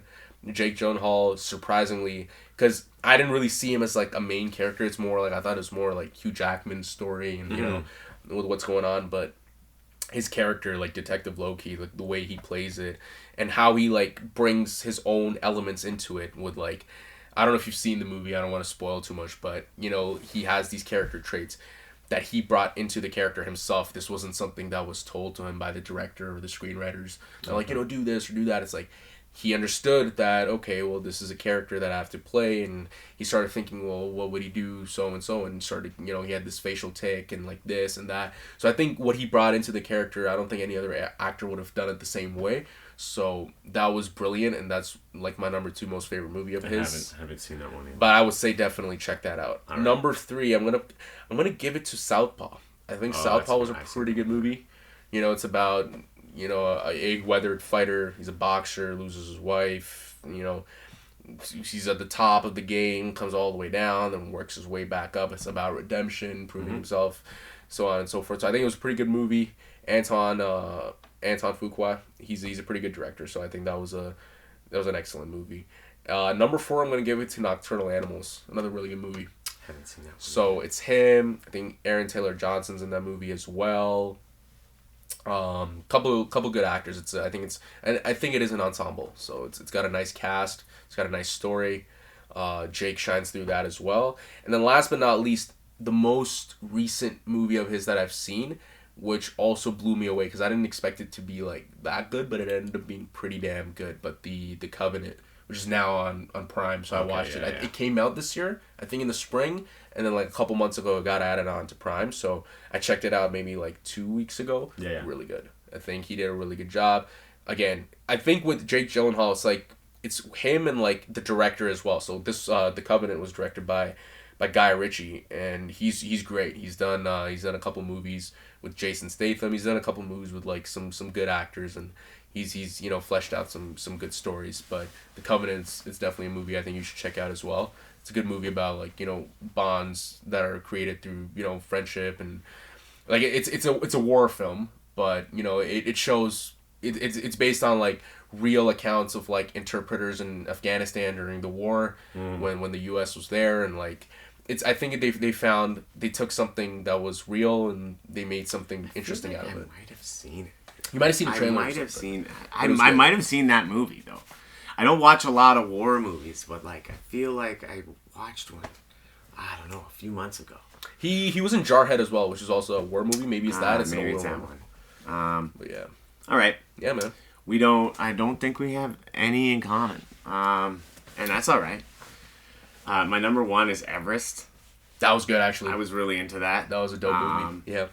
I'm super man. I get into periods where I'm I fucking watch a lot of shit on one subject, and then I watched that in a period where I was obsessed with mountain climbing. There was a 7-week period of my life where I was all about mountain climbing. You know, when I lived in BC, I actually climbed mountains and shit. Cool. And fucking, awesome. Not anything like that. I had a rock fucking climbing certificate and shit, and I did a little bit of stuff. But That sounds good. yeah, The Guilty. Yeah. Which was super surprising because I was the Netflix movie, right? Yeah. And he's a 911 operator. Yeah, dude. Sweet movie. Yeah. Like that really movie. cool. Accidental Love. That was also an ensemble. It was a romantic comedy. Had Tracy Morgan and a bunch of. It was I kind of have a soft spot for romantic comedies. Donnie Darko is my number 4. I was waiting for you to say that. That's a really good one. Yeah, Donnie Darko is amazing. And The Day After Tomorrow is my number 5. I also I wouldn't say I went through a period, but like I like a good like end of the day fucking like a disaster apocalyptic kind of movie. Yeah. Even shows like it whatever I like kind of seeing that side what people would do. 2012 like movies like that. Yeah. I think they're making a new Twister movie that should be good. But yeah, dude, that is my top 5. That's good, man. That was I really liked hearing yours as well. Do you have like a favorite match before we do this that like people can watch, that people could check out?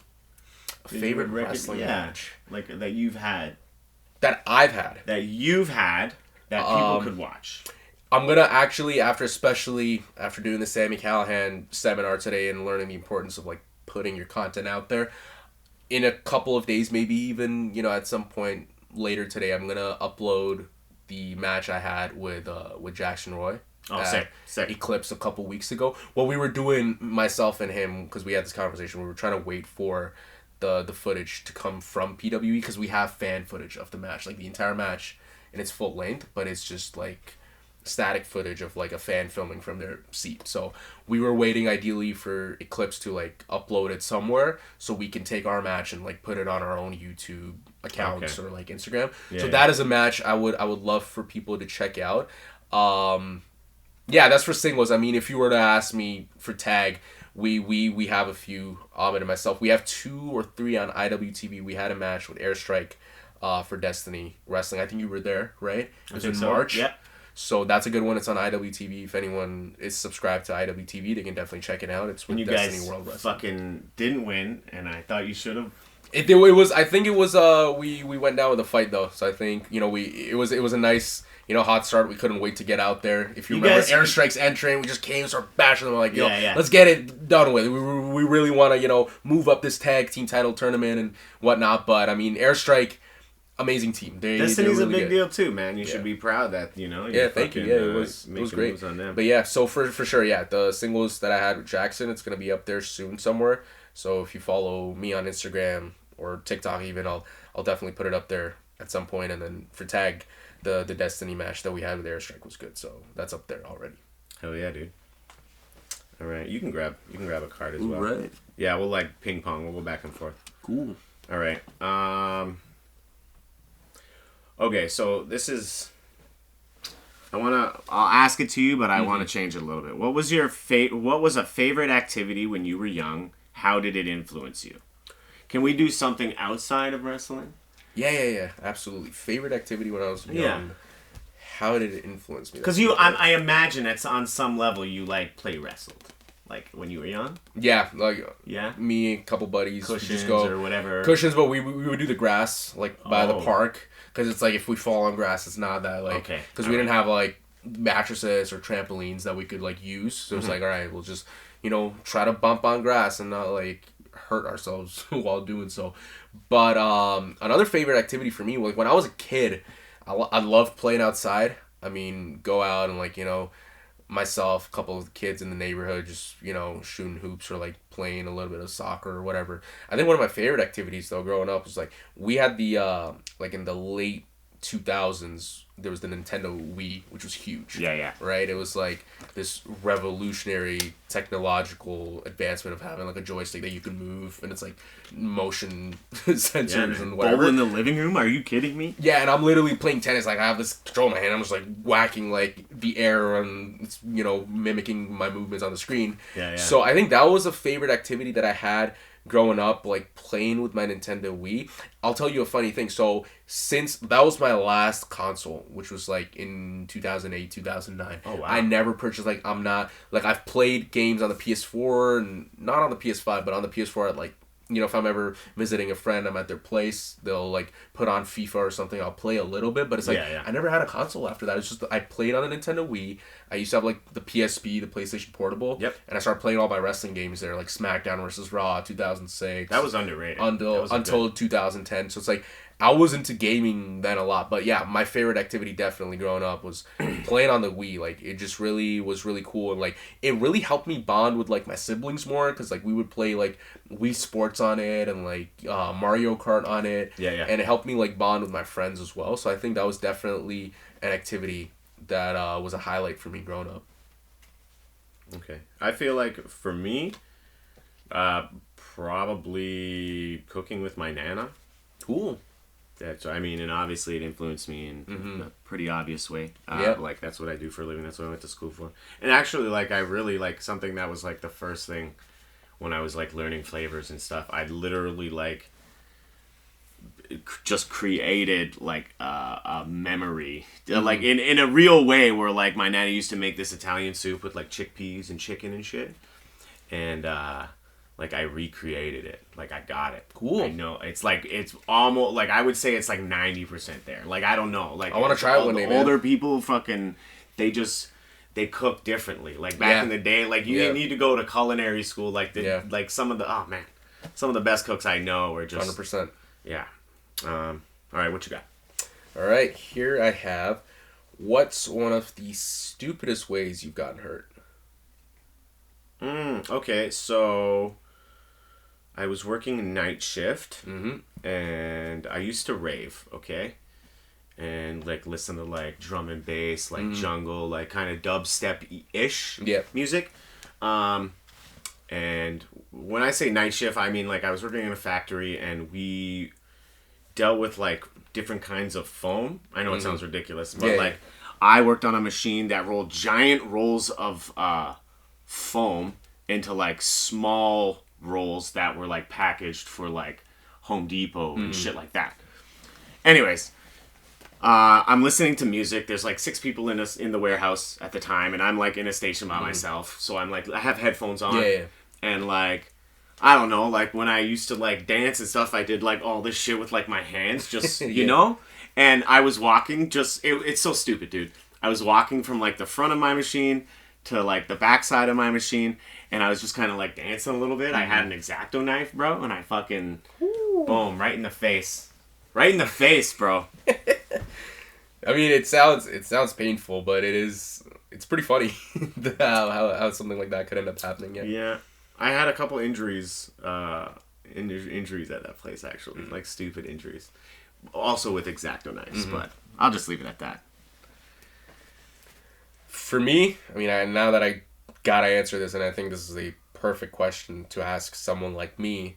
It was my left index finger right here, completely dislocated it, so it's like clear, like off the bone here, and you would and it happened during a wrestling match, obviously, and you would think it's like, all right, you know, maybe it was like some devastating move I did and missed time.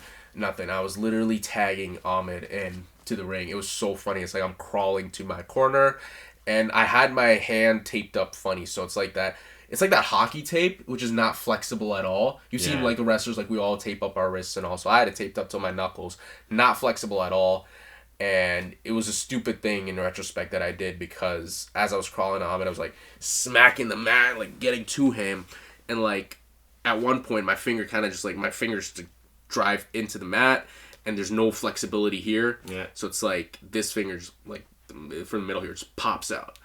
And, like, I tag him in, and I go stand by the apron. I'm looking. I'm like, okay, this does not look good. And, like, he tags me back in, and I'm like, you know, my finger's broken, but don't worry. We'll get through the match. And he looks at it, and it looks pretty bad. It's like the whole finger's, like, it's not, like, the bone is not in place or whatever.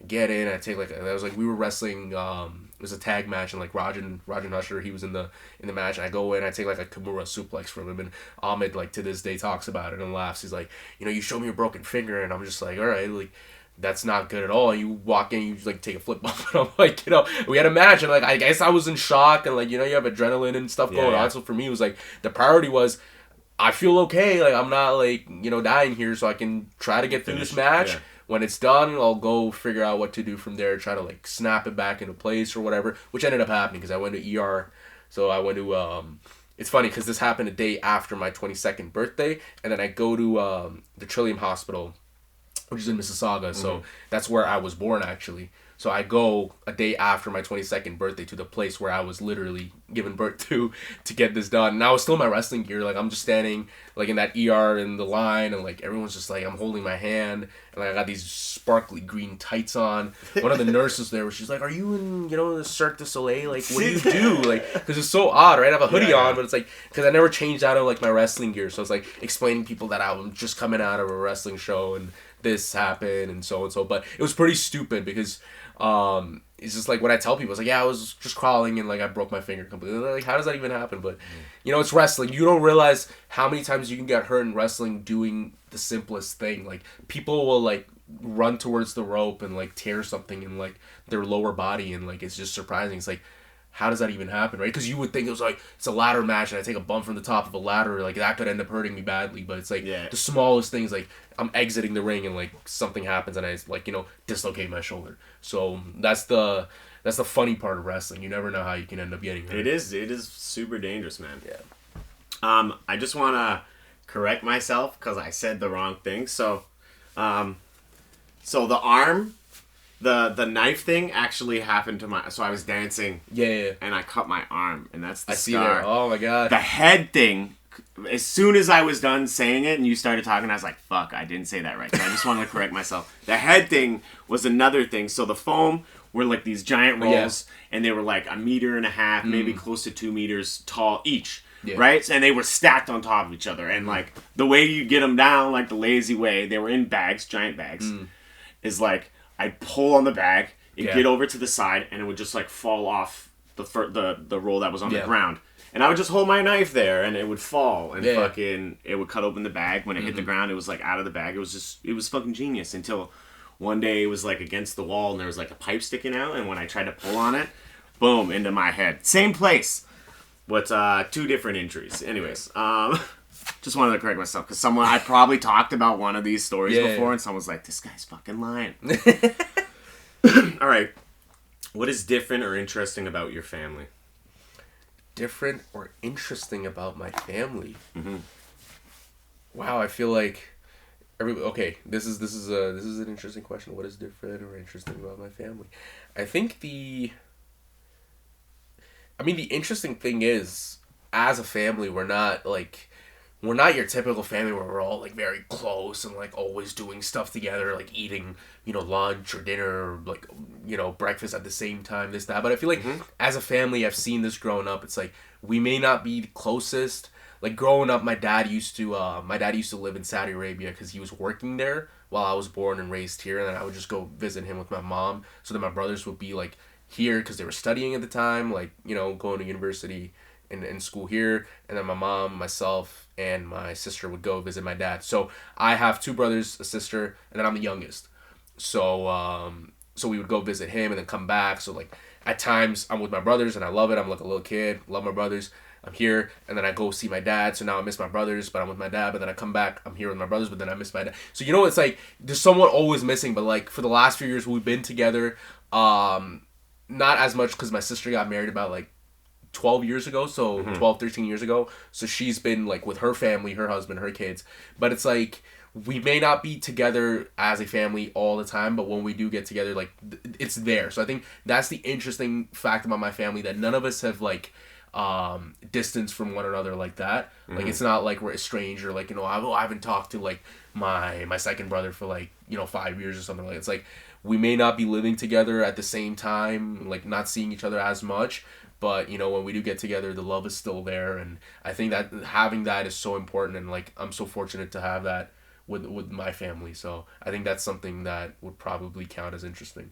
All right, I dig it. I don't know. I feel like I could complain about like my actual real family, but I'm not gonna do that. I'll just say like the foster home, my last foster home that I was in, like I moved around a lot, but the last one I was in before I moved out on my own is what I really consider like my family. And like they're all Jamaican dudes. One is from like Trinidad. Nice. One was from Guyana. And like, yeah, so they're all like around. I was just like, I was the token white guy, like legit. Like everywhere he went, only white dude. And like, it definitely helped me. Like, I'm not a big believer in cultural appropriation. Well, I don't want to say I don't believe in it, but I don't believe in it like most people believe in it. Mm-hmm. Like, you know, I think appreciating cultures is important. Yeah. And it just it you know, I mean, it's all. I think that's kind of interesting to be a white guy raised by like my foster dad was Jamaican, and also like it helped me become who I am and sound the way I sound and like the things that I like and just kind of. I was gonna say it probably influenced your culinary decisions because Jamaican food, like it's just it is. There's no comparison that the food and like the way like they cook like those. Like the food is amazing, man. Like I love like Caribbean food and like, you know, Jamaican. Sure. Like I love patties, rotis, doubles, like all those like food items are just good food, man. They're good, man, and I think it probably helped your spice tolerance, right? Coming up, you know, like I'm Italian, so like I was always pretty big into spice, but I mean, it definitely kept that going. Yeah, like they use a lot of spice and. Yeah, but I'm just big on, like, different foods, man. Like, I'm pretty... Like, I only eat chicken. Like, I was a vegetarian for a while, and then I got sick for, like, a month. And I only eat chicken now. But, like, I try to eat, like, all different kinds of food. Like, I know I'm Italian, and I can fucking crush that shit. But, like, I like cooking, like, butter chicken. I like cooking jerk chicken, fucking stew... I don't know. Any kind of chicken you can think of. I can fucking... Yeah, definitely the stuff I like to cook too. Even when I do like curry, I'm always doing it like Jamaican style. My lady's like, she's brown, so she's not super big on it, but she eats it. It's fucking delicious, man. I gotta eat some of the stuff you make one day, man. What's your last question? My last question. Did you? This one has two. Oh yeah. I gotta flip this one. Some people think it's French, bro. I don't get because I never flip and check it, so I was just like, it's probably someone else. But okay, let's do this one then. So, how important is the company you keep? How selective are you? Interesting question. Oh, I mean, it's so important. I don't even really need to get too detailed on this, but like as a kid, you're told like, don't hang around that guy. He's bad news. It's true, yo. It's true, you know, like the you want to be around people that inspire you, you know, and demand the best out of you. Like you don't want to be with anyone like friend wise or relationship wise with anyone who doesn't want the best out of you. Just be upfront, you know, and be around people that will call you out on your shit. Like super important. Yeah. I think for me, like, you know, it is super important, you know, to, like, you know, the kind of company you keep. Being selective, I mean, I feel like as I'm growing older, I am a bit more selective now. I tend to see myself, like, I can gel well with different kinds of people, but the people that I'm closest to, like, you probably heard the saying, you're like the sum of the 5 people you're closest to, right? So it's like, your friends tell a lot about who you are as a person, right? So if you, like, are close to people that are, you know, passionate and productive and, you know, they're like they're good influences generally, like they look like they're up to like, you know, good stuff, then you're gonna generally end up being that way as well, and people are gonna perceive you in similar light. So I think there's that, but I think it's also now as I've, you know, grown older, going through, you know, college, university, going through work, I've realized, and even with wrestling, like it's no longer that I'm like friends with like the people that are the exact same age as me and we're all in like, you know, the same grade. It's like, you know, I have like people that I'm close to that are like much older than me, people that I'm close to that are sort of younger than me, that are the same age as I am, and like we're from different, like I was brought up in Mississauga, and like all my best friends when I was younger are all like, we're all like in the same, you know, 5-kilometer radius. But now I have friends from like, and especially through wrestling, and I thank wrestling for this, I have like friends that are like from Australia. I have friends that are like, you know, they may not be from Mississauga, but they're from Markham, from Scarborough. So it's like having people from different places, like they bring in different perspectives. So when your company is like, you know, distributed among those kind of people, like of different ages, like I love befriending people that are older because they have so much more experience than you do. And you learn so much from them. It's going back to what we talked about earlier. You learn from their mistakes, from their experiences. And like I've been fortunate to have, you know, to keep company that is like, you know, guys and girls that are older than me, learn a lot from them. And then sometimes they like to learn from me because, like, I'm younger. So it's like, you know, they understand, they get an insight on the younger generations. I think for those reasons, it's very important how, like, you know, you select the company that you keep. Yeah. It's definitely, I've gotten more selective the older I get. Yeah. And, like, it's just, it's become, like, it was hard, you know? Like, it took me 10 years to leave Brampton. Yeah. But, like, now it's so easy for me, bro, because it's just, I don't know, when you're in a happy place, it's, no, well, I would say it's very rare a toxic person is worth it, but when you're in a happy place, like, it's way easier to, the red flags are more obvious. It's way easier to notice. Yeah. But yeah, dude, I guess we'll get out of here. Yeah, you can let everyone know where to get at you if you like. Yeah, I think the best place to check, you know, my stuff out or reach out to me even is Instagram. So it's at HRNXMD on Instagram. On Twitter, we're at KPK Wrestling. And I think that's our YouTube as well. But Instagram would probably be the best. And TikTok, I personally not a huge fan of TikTok. Like you, it took me a while to get on it, but I realized the importance of social media as a wrestler. I'm not on it anymore, bro. I made a TikTok, but I think I got shadow banned, and I was just like, fuck but on TikTok, you can find me at KPK Harun, so I'll post some wrestling related stuff there. But yeah, I mean that's pretty much, you know, me. But this was great, man. Thank you so much for having me on this. Thank you for being here. And yeah, great talk. Yeah, great talk. Do you post a lot of stuff on TikTok? Not a lot on TikTok, more on Instagram. But every now and then, I find Instagram's my favorite. I'm almost over Facebook too, bro. I like, no, people are so, there's no one supportive on Facebook. I swear to God. I just get work off of Facebook. That's what happens. But the funny thing is, as a wrestler, you do find work on Facebook. Yeah. The promoters are generally older. I know, like that's the thing, Facebook, too. so yeah. It's the same with comedy. Like, that's how I get a lot of comedy shit through there, too. But Instagram's the way to go. To find my stuff. Like, I'll post a lot there. And TikTok, I mean, I'll just do a couple edits here and there. I use CapCut now for, like, a few of, like, my TikTok videos. Okay. Like, as the editor that I've been for many years now, I love using CapCut now because with artificial intelligence and stuff. Is that on your phone? It is on my phone, You can do it on your phone. Right? I didn't even know that because I was using Adobe, like, Premiere Pro and stuff to put stuff. That's what I generally do on my computer, CapCut is crazy. For one on my phone. You should get CapCut because with AI and the way tech is now, it's so easy to make, like, videos and edits. There's templates. A lot of them are free. So I think TikTok is really, I just use it as a way to, like, play around with what I can do in the editing space. So, yeah. Yeah, I'll definitely check that out, too, for sure. Yeah. All right, guys. Like always, this podcast is brought to you by Neon Light District. Hit them up. Use code PillowTalk to save 10%. And by The Great North Apparel. Hit them up. Use code PillowTalk to save 30%. Harun, thanks again for being here, brother. Thank you, my friend. Guys, go get your tickets to Lafiteria. Go get your tickets to the monthly show. And Knee Slapper City is back in January. And I'll post when those tickets are available. See you in 2 weeks. Peace the fuck out.